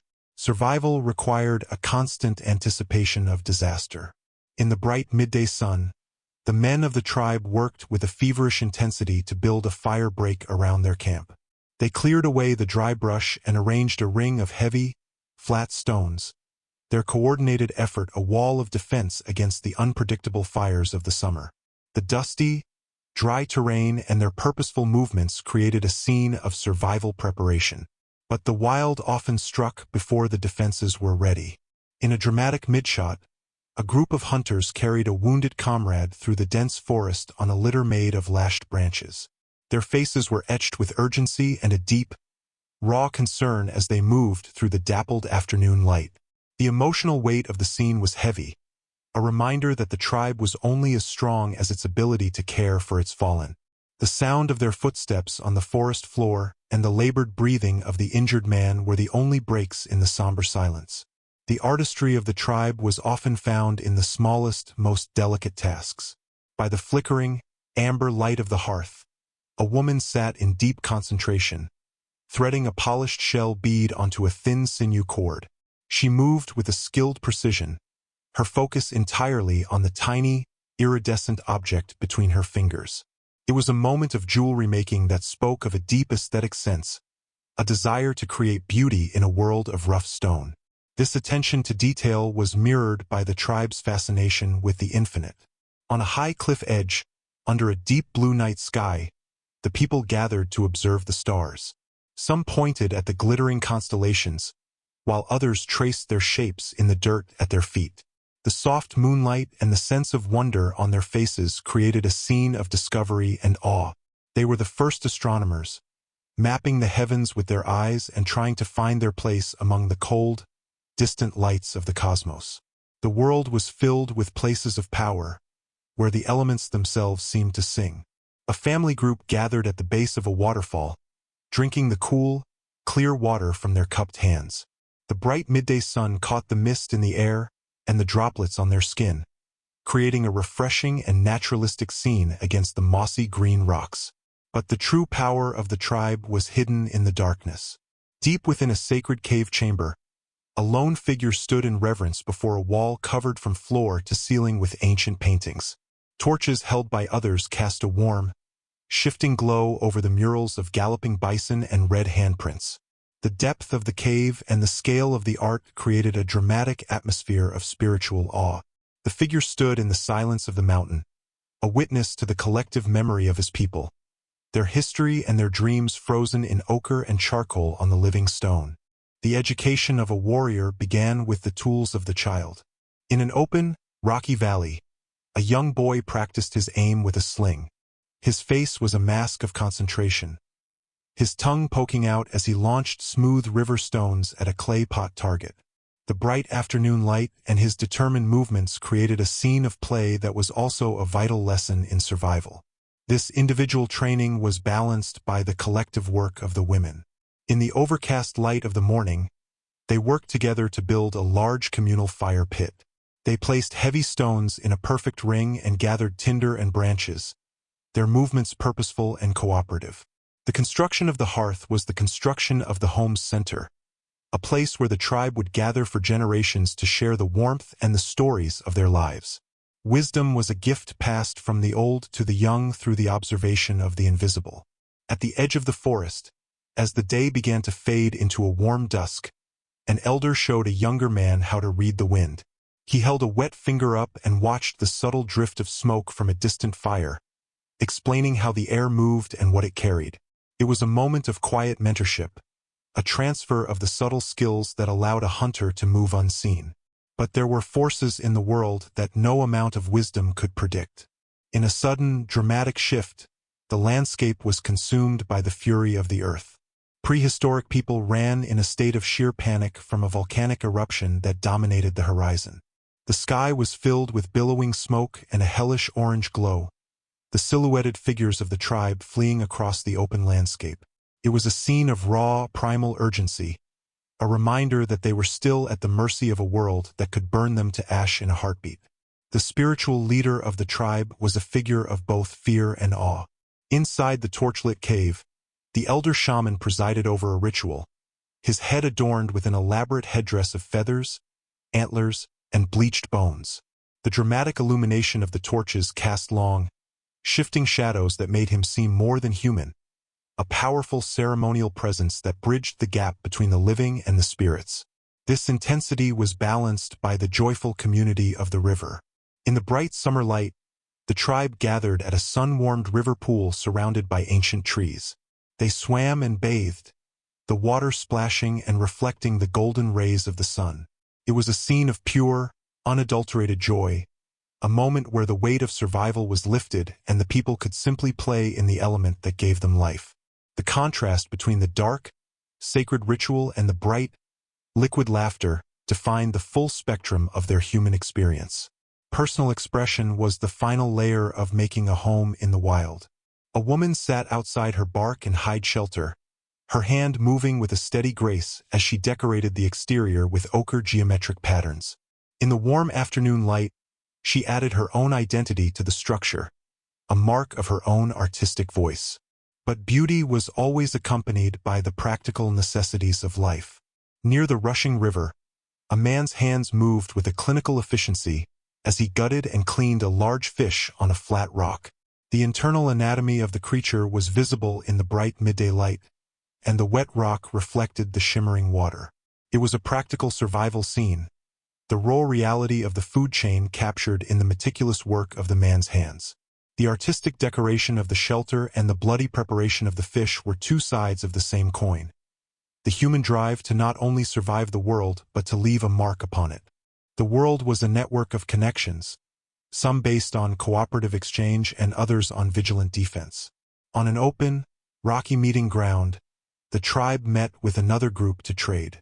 They exchanged worked skins, sharp tools, iridescent shells, and precious pigments.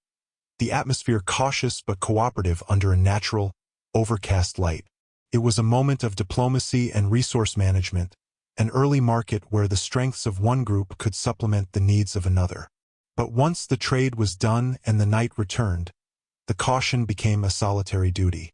A man stood guard at the cave entrance, his silhouette dramatic against the dark forest. He held a torch in one hand, peering into the shadows where predators lurked. The deep contrast between the warm torchlight and the cold, unyielding dark created a scene of intense vigilance. He was the barrier between the sleeping tribe and the dangers of the night, a silent sentinel watching over the dreams of his kin. The valley could be a place of life, but it could also become a trap in a heartbeat. Under a dark, stormy sky, the tribe rushed to gather their belongings as a flash flood began to rise. The water rushed into their camp in a churning, gray-blue torrent, creating a scene of panic and desperate urgency. They struggled to save their precious hides and tools as the environment turned against them. This chaotic struggle was a sharp contrast to the quiet, internal discovery that occurred in the aftermath. A young woman crouched by the edge of a still pool of water left by the receding storm. In the soft, pale light of the morning mist, she looked down and discovered her own reflection for the first time. Her expression was one of profound wonder and sudden self-recognition, a quiet, philosophical moment in the wake of the flood's fury. She saw herself not just as a member of the tribe, but as an individual, a face staring back from the liquid surface of the world. Knowledge was the tribe's shield against the hidden dangers of the forest. In a dappled clearing, a group of elders gathered to examine the harvest brought back by the children. They tasted various berries and plants with a clinical caution, some nodding in approval while others spoke of the lingering death found in the poisonous ones. It was a scene of generational teaching, the transfer of a botanical library that kept the tribe alive. But the lessons of the elders also applied to the art of the kill. In a dramatic wide scene, a hunting party worked together to drive a large animal into a narrow canyon formed by two towering rock walls. The animal was cornered, and the hunters stood with their spears raised, their figures silhouetted against the dramatic rock face. The cinematic composition captured the moment of absolute tension before the final strike, the culmination of a strategy that turned the geography of the earth into a lethal tool of the tribe. Innovation was often a matter of experimenting with the power of the fire. Inside the dim cave, a man used wooden tongs to carefully hold a stone blade in the flames. He was heating the rock to improve its flaking properties, a primitive but effective form of metallurgy. The bright glow of the fire and the dark background of the cave created an experimental atmosphere, a scene of a mind trying to understand and manipulate the physical laws of the world. This drive to build and understand was mirrored in the play of the young.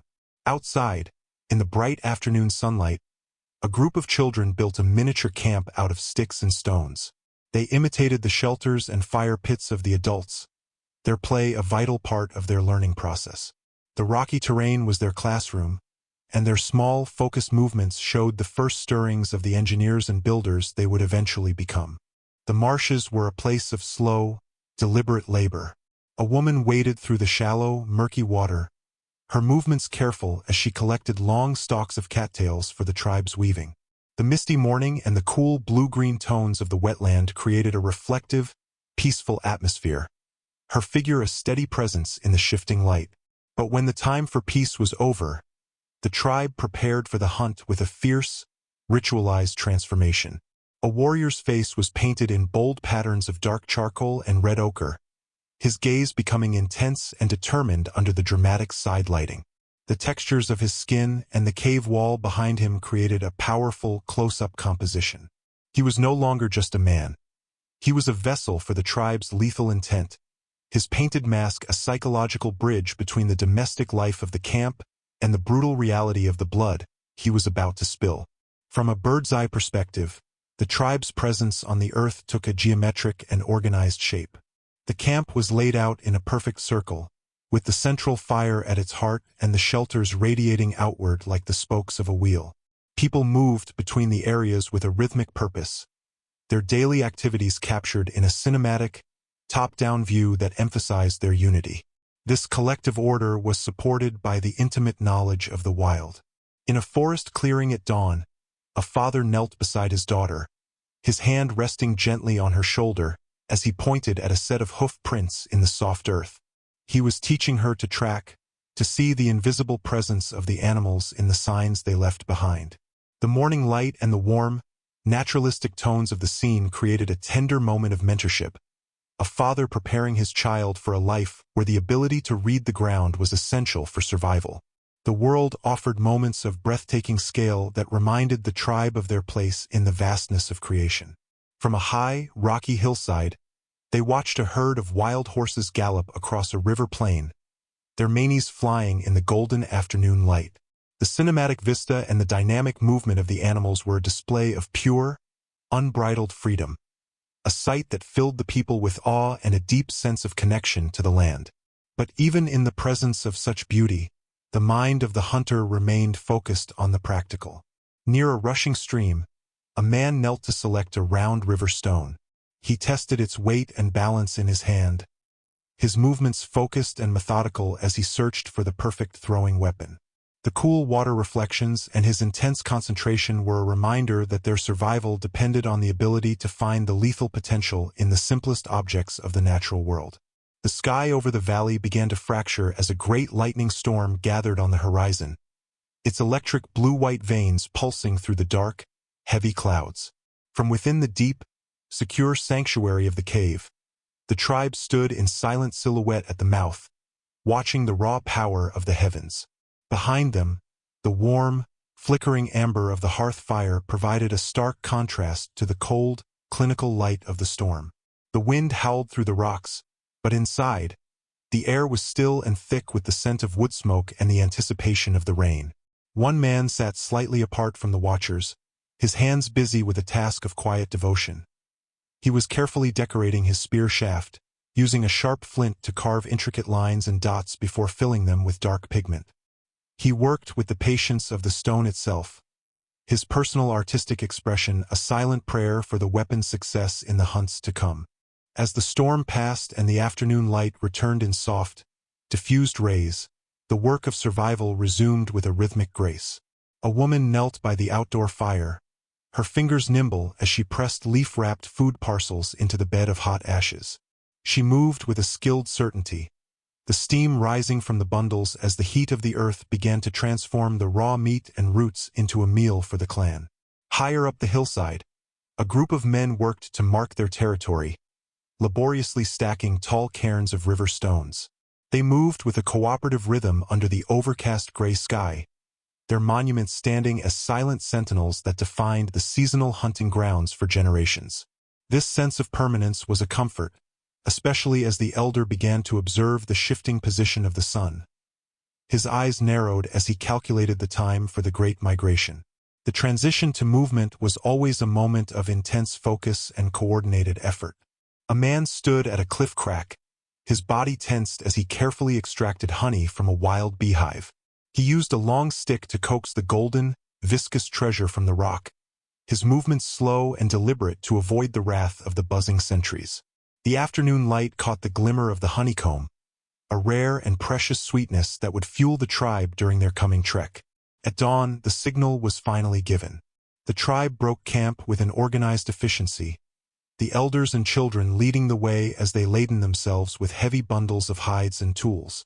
They moved toward the mountain pass in the cool blue morning light, a cinematic exodus of a people who lived in a state of perpetual wandering, their survival tied to the ebb and flow of the herds. Nature continued to offer both beauty and lessons in the simplest of moments. A Paleolithic couple hid behind a screen of tall, golden grass, their breath held in wonder as they watched the birth of a foal beside a wild horse herd. The soft light of the afternoon and the peaceful atmosphere of the meadow made the world feel new and full of potential. But this peace was a fragile thing, bought with the constant refinement of their technology. Back on the trail, a man sat in the bright sun, his hands moving with a rhythmic scrape as he shaped a new wooden spear point against a rough sandstone rock. The pile of wood shavings at his feet grew steadily, a testament to the patience required to turn a branch into a lethal instrument of the hunt. Inside the next sanctuary they found, a massive cave system, the tribe's artists immediately set to work. Multiple painters labored simultaneously on different sections of a giant wall, their torches held aloft by young helpers to illuminate the dark canvas of the stone. One man moved with quick, sure strokes, pressing charcoal outlines of mammoths onto the rock, his arm extended as he captured the spirit of the beast in the flickering light. Outside, the air was filled with the savory scent of roasting grain. Women worked over hot coals, shaking flat bark trays filled with seeds to ensure they toasted evenly. The smoke rose in thin ribbons as they organized the food for the evening meal, a scene of domestic industry that anchored the tribe to their new home. The spiritual and physical health of the tribe remained the charge of the healers and the elders. Inside the dim cave, a healer moved with a quiet intensity, steaming medicinal herbs over a pot of hot stones. The fragrant, healing vapors filled the air, meant to be inhaled by a sick tribesman whose face was etched with fatigue. Meanwhile, the hunters returned from the river with a spectacular harvest. Having emerged from the water with nets made of woven plant fiber, they carried large quantities of glistening fish that caught the afternoon sun. Their successful harvest was a cause for quiet celebration, and soon, the entire tribe gathered to stitch multiple hides together into a single, massive communal blanket. They sat in a wide circle in the afternoon light, their bone needles flying as they created a shared warmth for the nights ahead. Education was woven into the very fabric of their daily tasks. A father guided his son up the rough bark of a tall tree, teaching the boy to check the surrounding landscape for signs of danger or the movement of herds. From their elevated perspective, the world was a vast tapestry of green and gold, a practical lesson in the survival of the vigilant. On the ground below, the men worked to raise a large stone slab, using long poles as levers to create a sturdy roof for a new shelter. Their physical strain and coordinated effort were a display of the engineering mind at work, the heavy stones slowly yielding to the leverage of the wood. Inside the shelter, a woman pressed a bundle of aromatic herbs onto glowing coals, her eyes closed in a moment of ritual calm as the cleansing smoke drifted over her. The horizons of their world expanded with every journey. The tribe finally reached the edge of the great ocean, standing at the water's edge in profound awe of the vast, churning blue that stretched to the infinite horizon.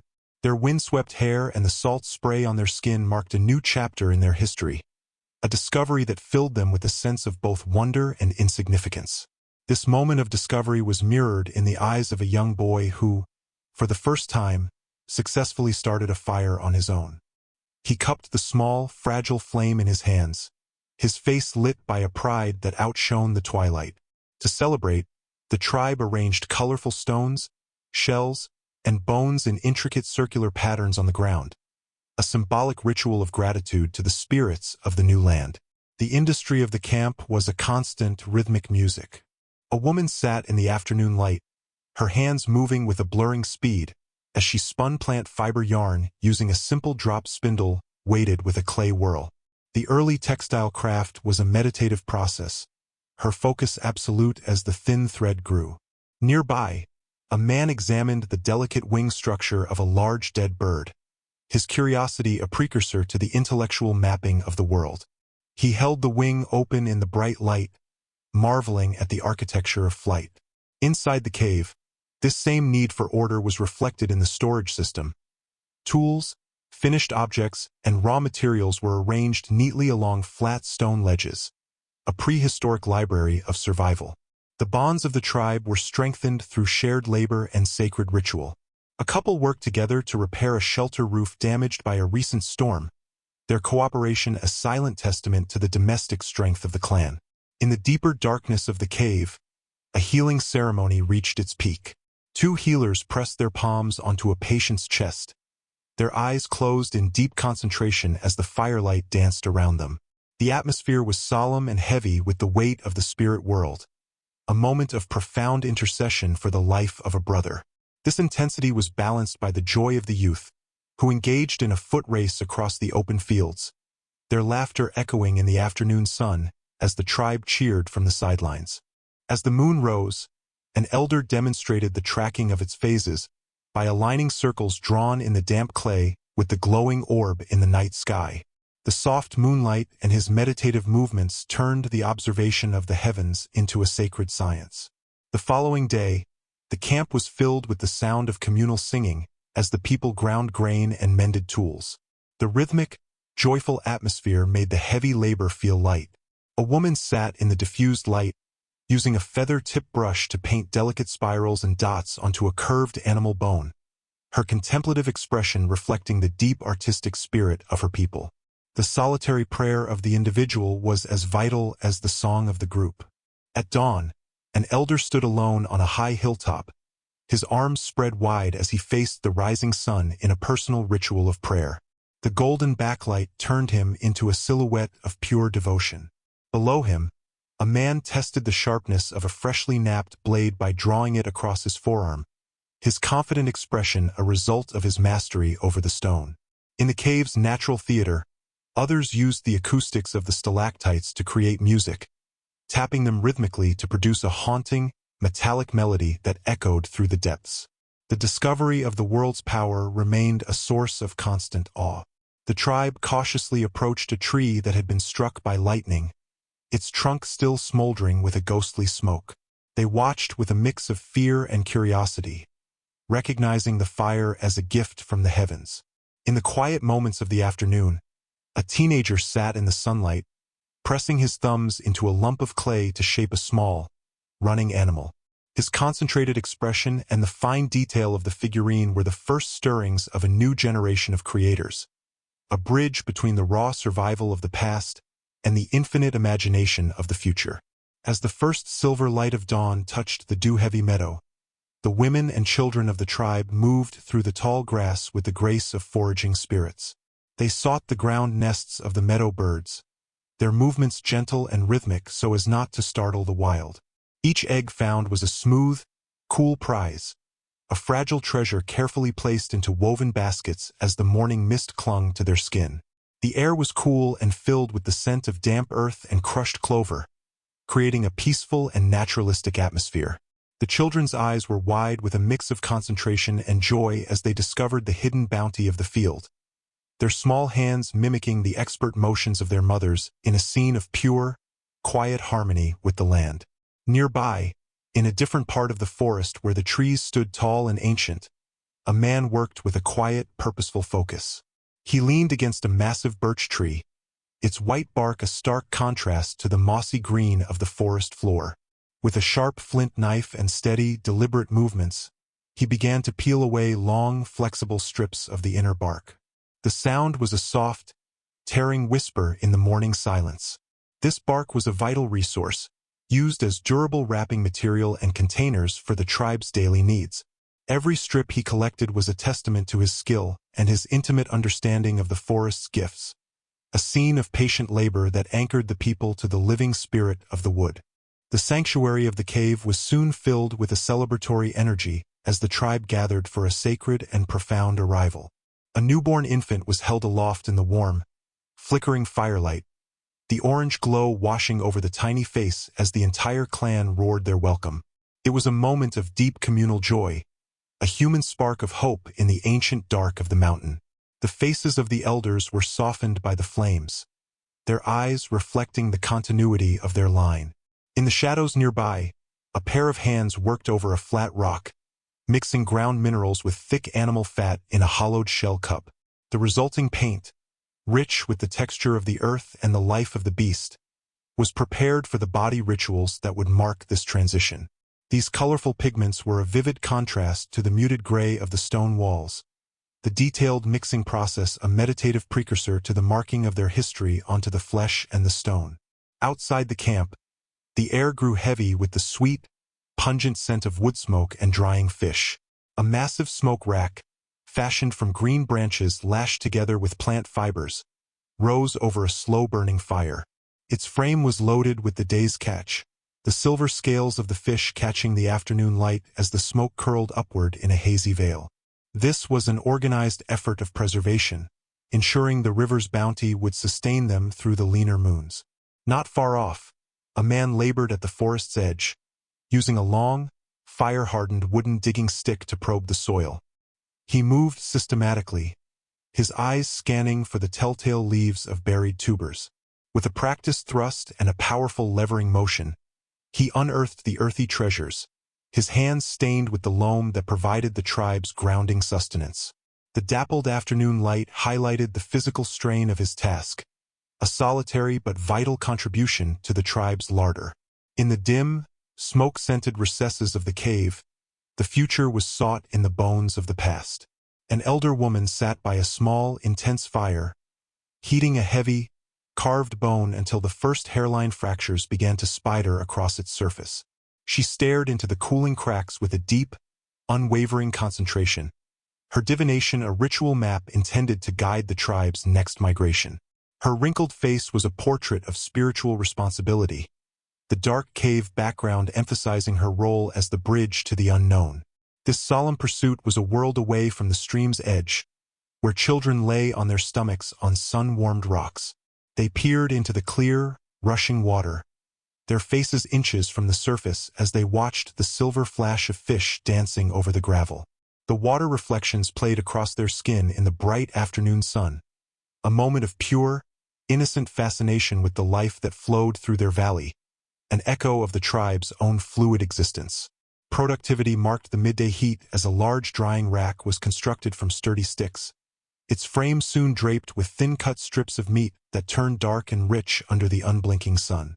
The tribe worked with an eye toward the horizon, their meticulous food preservation a wall against the coming hunger of winter. The scene was one of industrious silence, the only sound the occasional snap of a dry branch. As the day began to tire, the landscape was transformed by the return of the hunting party.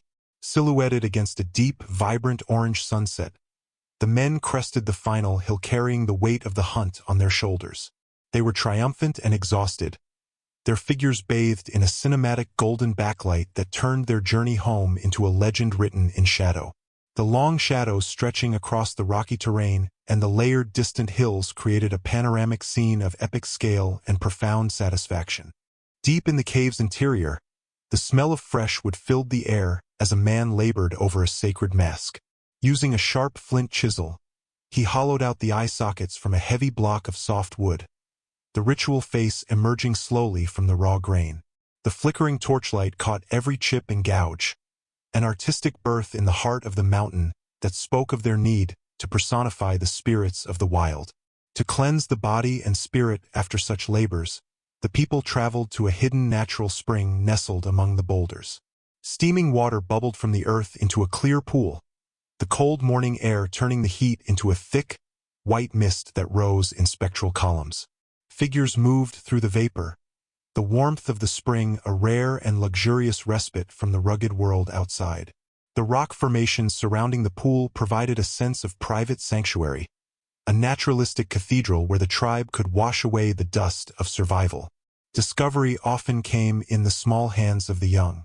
A group of children rushed toward the elders, their faces alight with wonder as they displayed a bright, multicolored mineral stone they had found in a distant, sun-scorched gully. The stone passed from hand to hand, its jagged crystals catching the afternoon sun and igniting the tribe's curiosity about the earth's hidden gems. But when night fully claimed the land, the mood shifted to the arcane and the divine. A shaman stood at a massive, flat stone altar etched with ancient animal symbols, his head adorned with the bleached bones of his ancestors. By the light of roaring torches, he performed a midnight ritual, his shadows dancing wildly on the stone as the tribe watched from the darkness. The intense spiritual focus and the deep shadows of the night created a powerful atmosphere of awe, a reminder that they lived in a world where the seen and unseen were forever entwined. Preparation for the coming cold required a mother's foresight. A woman knelt on the frost-dusted ground, carefully tying protective fur wraps onto her child's feet with strips of leather sinew. Her hands were gentle but firm, ensuring the boy's safety before the long winter trek began.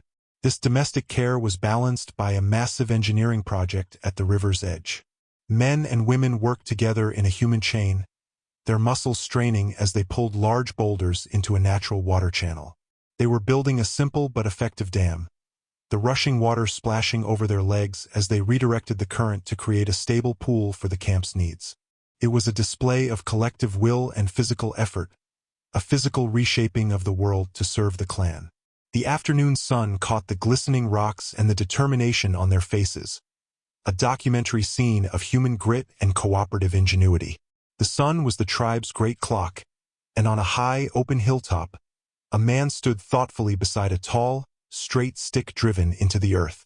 He studied the long shadow it cast across the rocky ground, his mind mapping the movement of the heavens to predict the changing seasons. His intellectual pursuit was a portrait of early astronomical observation, the bright midday light emphasizing his solitary concentration.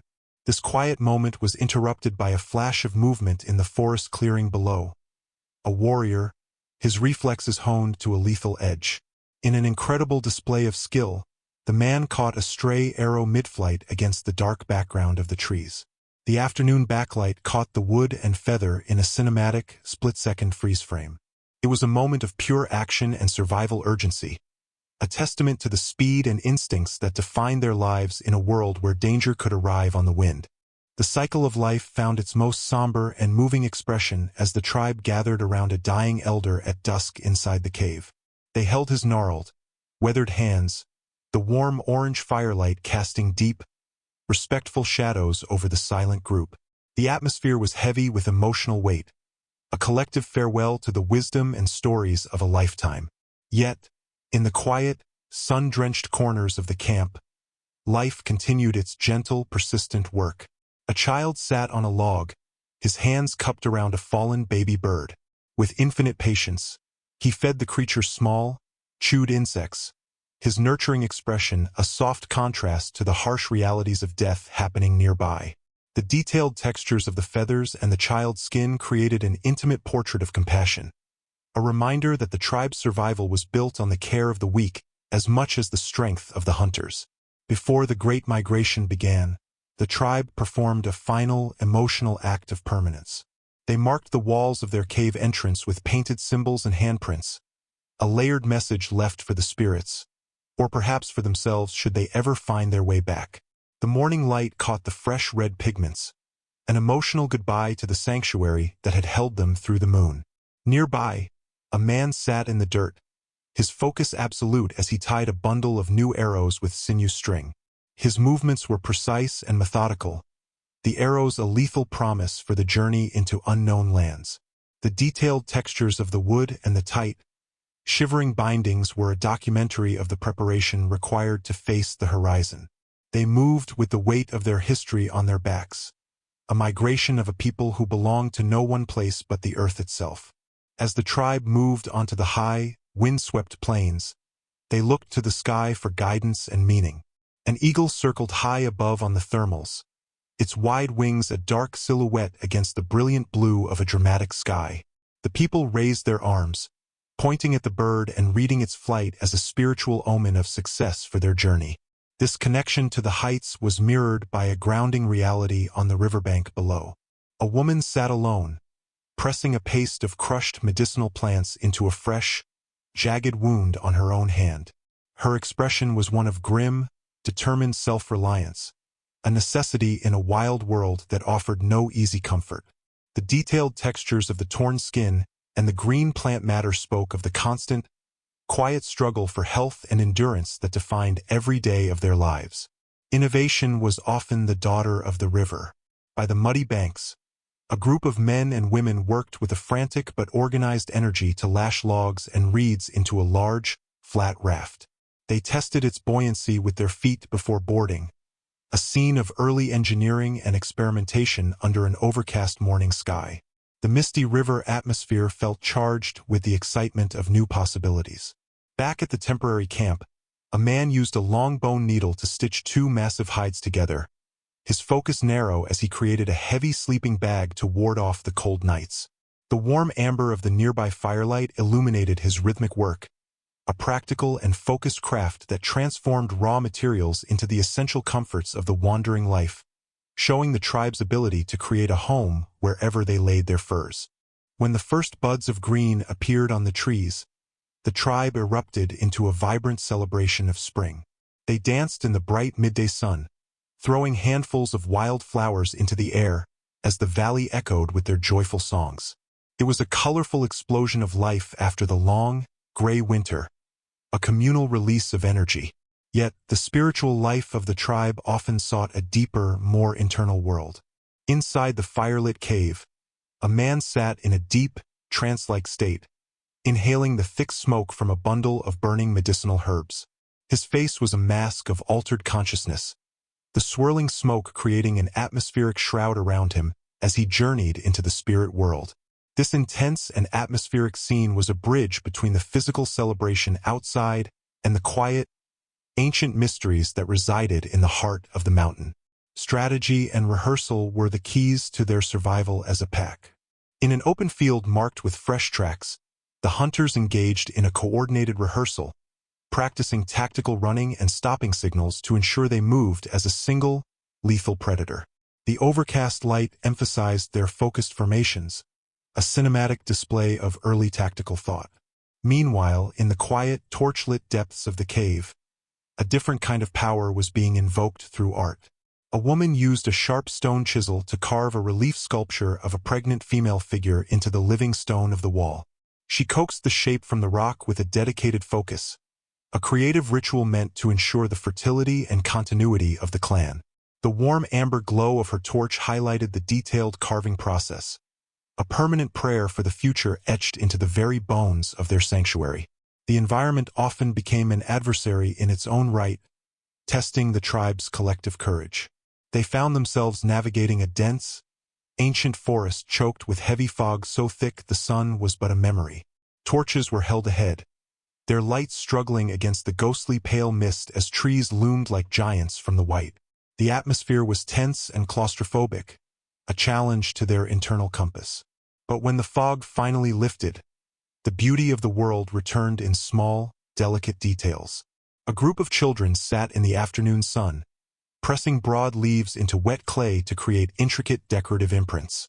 The detailed botanical textures captured in the damp earth were a moment of pure artistic expression, a way for the young to hold the beauty of the forest in their hands and carry the memory of the season with them into the dark. The cave entrance became a natural theater of sound as the tribe made music together in the fading light. Some played haunting melodies on flutes carved from the bones of birds, while others beat a rhythmic pulse on drums made of stretched hide. The golden afternoon light flooded the threshold, creating a joyful, resonant atmosphere that bound the people in a shared song. This celebratory mood was soon replaced by the thrill of exploration. A man, scouting a nearby hillside, came upon a natural hollow hidden behind a curtain of thick ivy. He entered the space with a cautious excitement, the afternoon light illuminating a perfect, ready-made shelter of dry stone. It was a find that promised safety and rest, a moment of discovery that could mean the difference between life and death during the coming storms. Stealth was the primary language of the deep woods, a silent communication between brothers. Two hunters crouched in the thick undergrowth, using complex hand signals to track a herd through the filtered green light of the canopy. Their eyes met with an intense, wordless understanding, a cinematic display of a language born of silence and survival. Back at the camp, a different kind of silence was broken by the hiss of steam and the bubble of water. For the first time, the tribe used fire-hardened clay pots to boil water over an open flame. A crowd gathered in excitement, watching with wide eyes as the liquid bubbled and the steam rose from the earth-borne vessels. It was a landmark of innovation and discovery, a moment that fundamentally changed how they nourished their bodies and manipulated the elements. The transfer of skill was a sacred bond between the old and the young that ensured the tribe's future. A child sat with an elder in the bright morning light, his small hands making their first clumsy attempt at napping a piece of flint stone. Under the elder's patient, guiding hands, the stone began to take shape, a tactile and important lesson in the craft of survival. This intimate scene was just one part of the sprawling life within the mountain. A wide view of the massive cave system revealed a thriving community, with multiple fires burning deep in the recesses and different groups engaged in weaving, cooking, and tool-making. The geological cave formations above framed a rich, detailed documentary of human life flourishing in the heart of the stone, a civilization in its most primal and powerful form. Ritual preparation was a sensory experience that bound the women of the tribe together. Outside the cave at dusk, they applied a thick, decorated cream made of animal fat and red pigments to each other's skin. The outdoor firelight caught the detailed textures of the cosmetic, a ritualistic marking of the body before a great ceremony. But the world outside remained a mystery to be feared and solved. At dawn, a group stood in shock at the edge of the camp, staring at a set of enormous footprints pressed into the fresh, overnight snow. The white winter landscape and the gray, overcast sky emphasized the fear and fascination on their faces as they examined the signs of an unknown creature. It was a chilling reminder that in the vast, frozen wild, they were never truly alone, and new legends were always walking just beyond the light of their fires. History was etched into the very bones of the tribe's memory. An elderly man sat by the cave fire, using a sharp flint point to carve the narrative of a legendary hunt into a flat piece of bone. He worked with a meticulous focus, the narrative scenes emerging in the amber light as he ensured the story would live on for those yet to be born. Outside, on the breezy open steppe, the tribe worked to adapt to the wind's relentless push.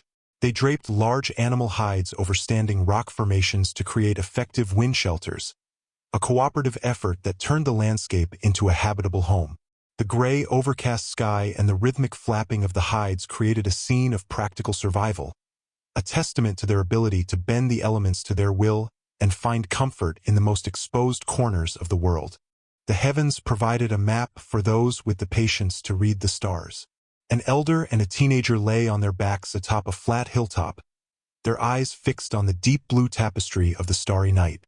The elder pointed upward, teaching the boy the constellations and the secrets of night navigation. Their voices a low, rhythmic murmur under the vast, glittering sky. But the power of the world was often more violent than the silent stars. From a high cliff above the sea, the tribe watched in awe as a violent storm battered the coast. Huge waves crashed against the rocks in a fury of spray and foam, the gray, tumultuous sky reflecting the raw danger and majesty of the ocean. It was a cinematic witness to the Earth's unbridled power, a moment of profound significance that reminded them of their smallness in the face of the great deep. Industry at the river was a rhythmic, daily music of survival. A woman knelt at the water's edge, stripping and preparing long reeds to be used as thatching for their shelters. The afternoon light sparkled on the current, highlighting the detailed textures of the reeds and the incredible skill in her hands. Nearby, a human chain had formed along the hillside. People passed heavy stones hand to hand with a synchronized effort, building a terraced flat area to expand their camp. The cooperative energy and the sight of the stone wall rising from the earth was a testament to the power of the group, a physical manifestation of their unity and their determination to build a stable and lasting life on the rugged, unforgiving terrain. The world was a book of omens that the tribe read with every breath. An elder stood at the edge of the camp, his gaze fixed on a heavy, black cloud formation that loomed on the horizon like a mountain of coal.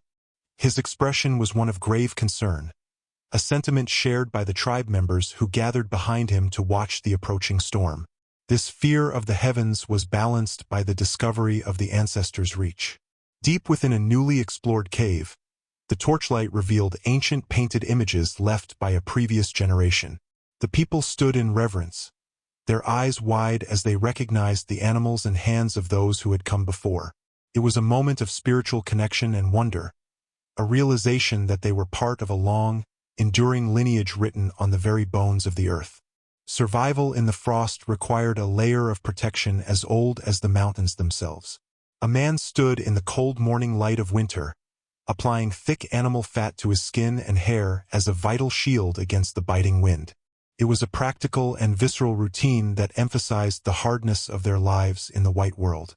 Inside the sanctuary of the cave, the tribe organized their survival with a clinical focus. They moved deep into the dry recesses to establish a communal food store, carefully layering dried meats, plants, and clay containers to protect them from the elements. The light from the cave mouth caught the industry of the people as they prepared for the lean months, a documentary scene of foresight and collective responsibility that ensured no one would be left to the mercy of the cold. Reverence for the dead was a silent, powerful bond that defined their humanity. The tribe stood with bowed heads and hands clasped at a fresh grave decorated with stones and wild flowers. The overcast gray light and the heavy silence created an atmosphere of profound emotional weight, a collective honoring of a life that had now returned to the earth. But the living still had to eat, and in the golden hour of the afternoon, the hunters returned to the work of the wild. They lay in absolute stillness at the edge of a watering hole, hidden behind low branches and tall grass. They waited with a cinematic patience for the animals to arrive, their bodies coiled for the strike, a portrait of the predator's lethal focus in the dying light of the day. Affection and care were the silent languages of the clan. At the cave entrance, a mother leaned forward to press her forehead gently against her child's in a traditional greeting of love. The soft afternoon light framed the intimate moment, a tender expression of a bond that was the true heart of the tribe. This emotional warmth was mirrored by the practical care of their home. A group of people used broadleaf fronds and branches to fan a fire at the cave mouth, directing the heavy smoke away from the interior living spaces. It was a simple, effective solution to a daily problem, a scene of domestic cooperation that made their stone sanctuary a healthy and comfortable place for the families within, proving that even in the wild, a home was a place of careful management. The materials of the body were the primary tools of their craft. A woman sat in the bright afternoon sun, meticulously extracting long, white sinew fibers from a dried animal tendon. She pulled them free with a practiced, steady pull, her focus absolute as she prepared the strong, flexible thread for sewing and tool binding. Meanwhile, the tribe's relationship with the water reached a new milestone. A group of men moved a simple bundle raft onto the calm surface of the river, testing the first watercraft they had ever built. Women and children watched from the bank, their faces filled with a mix of anxiety and excitement as the raft held the weight of the men. It was a morning of triumph and innovation, a cinematic expansion of their world beyond the shores they had always known. The forest was a classroom where every lesson was a matter of life or death. A man crouched low at the base of an ancient tree, his eyes fixed on a cluster of wild mushrooms growing in the loam. He examined them with a clinical focus, deciding if they were the life-giving food he sought or a poisonous trap of the woods. This botanical detail was a vital part of the tribe's survival library. Elsewhere, the tribe used the landscape to speak across the generations. They worked together to create a series of painted symbols on a flat, prominent rock surface, leaving a message for other groups that might pass through. The outdoor afternoon light caught the red and black pigments, a moment of symbolic communication that turned the very stone into a messenger for the wandering people. Strength and strategic skill were the twin pillars of the hunt. A woman moved with a powerful, broad scraping motion, using a curved bone rib to clean the last remnants of fat from a stretched animal hide. Her physical work was a testament to the endurance required to prepare the tribe's warmth. But the most dramatic display of collective power occurred at the cliff's edge. A group of 10 hunters worked in perfect, straining unison to push a massive mammoth carcass off the precipice. The goal was to access the meat more easily on the valley floor below, and the sight of the giant beast falling against the expansive open landscape was a cinematic explosion of primal effort and tactical success. It was a victory of human wit over the impossible scale of the wild, a feast won through gravity and grit. Resourcefulness meant that in the tribe's world, nothing was ever wasted. By the light of a small outdoor fire, a pair of hands used a rounded stone to expertly split open an animal skull, accessing the rich brain matter for the evening's meal. It was a matter-of-fact task, a detailed documentary of the raw reality of their diet and their respect for the life they had taken. This pragmatism extended to the way they traveled across the broken earth. The tribe followed the winding, dried river channels that cut through the arid landscape, using the flat, sandy beds as natural roads. A small group moved purposefully along the bleached earth, the harsh sun and distant rocky horizon emphasizing the cinematic scale of their journey. They moved through the wasteland with a confidence born of knowing the earth's hidden, ancient paths. The mastery of the elements was a daily ritual of fire and spirit. A man sat in the morning light, bending a green branch and tying plant fiber from end to create a fire bow. He tested the tension with a focused expression, his hands crafting the simple machine that would bring the sun to their hearth. This technical skill was the foundation for the tribe's spiritual life. At the break of a golden dawn, an elderly woman stood at the mouth of the cave, her arms raised in a prayer ritual to the first light of the day. The sunrise washed over her upturned face, a moment of deep, personal connection to the spirit of the morning. Her solitary devotion was a powerful bridge between the practical work of survival and the sacred mystery of the light that governed their world. Knowledge of the earth's gifts was the tribe's greatest shield.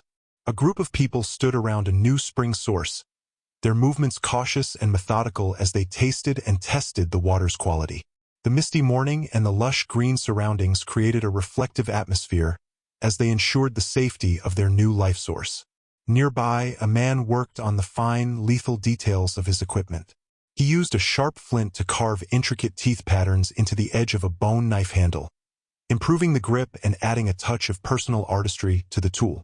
The outdoor afternoon sun highlighted the detailed carving and the textures of the bone and stone, a quiet scene of focused craftsmanship that turned a simple tool into a work of individual pride and communal utility. Defense was a constant necessity in the unblinking dark of the prehistoric night.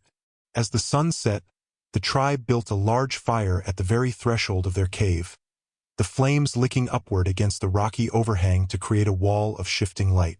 They stood in the orange glow, peering into the shadows where predators lurked, the fire acting as a fierce deterrent against the hungry wild. But the world also offered wonders from the deep, forgotten past. A child, exploring the rocky terrain, discovered a fossil embedded in a piece of ancient limestone. He rushed to show an adult, and the two of them stared in fascination at the life form frozen in the stone. It was a moment of early scientific curiosity, a glimpse into a history that existed long before their tribe began its first wanderings. The legends of the hunt were kept alive through the magic of communal theater. Around a roaring fire at night, the tribe performed a reenactment of a famous past struggle. Some acted as the fierce beasts, moving with a predatory grace, while others played the hunters who had overcome them with spear and stone. The firelight and deep shadows turned the cave into a vibrant stage, a storytelling scene that taught the young the history and the heroes of their people. In a quieter moment of exploration, a man carefully lowered himself into a deep, dark crevice in the rock using a knotted plant fiber rope. With a torch in one hand, he ventured into the unknown, a dramatic overhead perspective capturing his adventurous spirit as he sought the secrets hidden in the mountain's cold heart. The arrival of new life was a communal labor of love and support. Inside the warm, amber shadows of the cave, a woman in labor was supported by her kin, their faces etched with intense focus and care as they guided her through the birth. It was an emotional scene that highlighted the unbreakable bond of the group. To make their home more permanent, the people worked together to lay a flat floor of river stones inside their temporary shelter.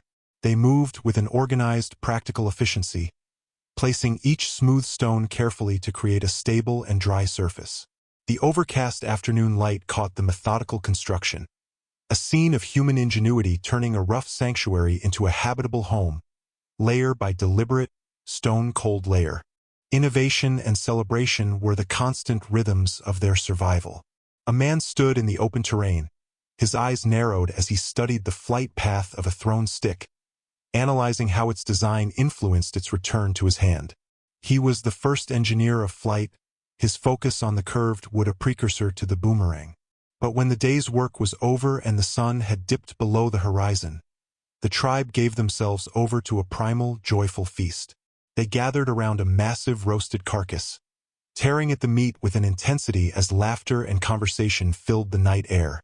The deep orange glow of the fire and the sight of children playing underfoot created a scene of raw, celebratory energy, a moment where the harshness of the wild was forgotten in the warmth of the communal meal. The secrets of the earth provided the tribe's first and most essential adhesives. A man sat in the golden afternoon sun, pressing two pieces of natural pine resin together and watching the sticky strings that formed as he pulled his fingers apart. He was testing its strength and properties, an experimental scene that would lead to stronger tools and more durable weapons. This manipulation of the environment was seen on a larger scale as the tribe conducted a controlled burn of old vegetation around their camp. Long lines of small, flickering fires cleared the brush and encouraged new plant growth. The smoke-filled scene a testament to their deep understanding of the landscape cycles and their cooperative effort to manage the world for the benefit of the clan. Motherhood in the Paleolithic was a masterclass in practical adaptation and care. A woman used a sling made of animal hide to suspend her wrapped baby from a sturdy tree branch, freeing her hands to work while keeping the infant safe and nearby in the afternoon light. This domestic ingenuity was balanced by the fierce physical tests of the youth. The tribe lined the banks of a rushing river to watch a group of young men attempt a crossing against a fast, dangerous current. It was a coming-of-age test of strength and courage, the cheers from the bank echoing over the roar of the water as the young men struggled toward the far side. The bright sun and the dynamic movement of the crowd created a scene of intense community energy, a celebration of the next generation's readiness for the hunt. The smallest, most mundane labors were often the most essential to the tribe's comfort. A man sat in the midday light, his cheeks puffed as he chewed plant fibers to soften them for the weavers. It was a rhythmic, practical craft that used the very body as a tool, the detailed textures of the fibers and the man's weathered skin creating a documentary portrait of industry. Inside the cave, the tribe engaged in a different kind of technical test. They used large bird feathers to fan a smoking fire, watching with a focused intensity to see if the smoke escaped correctly through a hidden crack in the ceiling. It was a moment of experimental discovery and early architecture, an innovation in ventilation that ensured their sanctuary remained a place of clean air and warmth, a testament to the inquisitive and inventive mind of the people who first mastered the stone. If you got something out of this, leave a comment. I'd love to know what hit you hardest. And if you think someone else needs to hear this story, send it their way. Don't forget to subscribe and sound notifications for the next video. I'll have something new up soon. Until then, take care of yourself.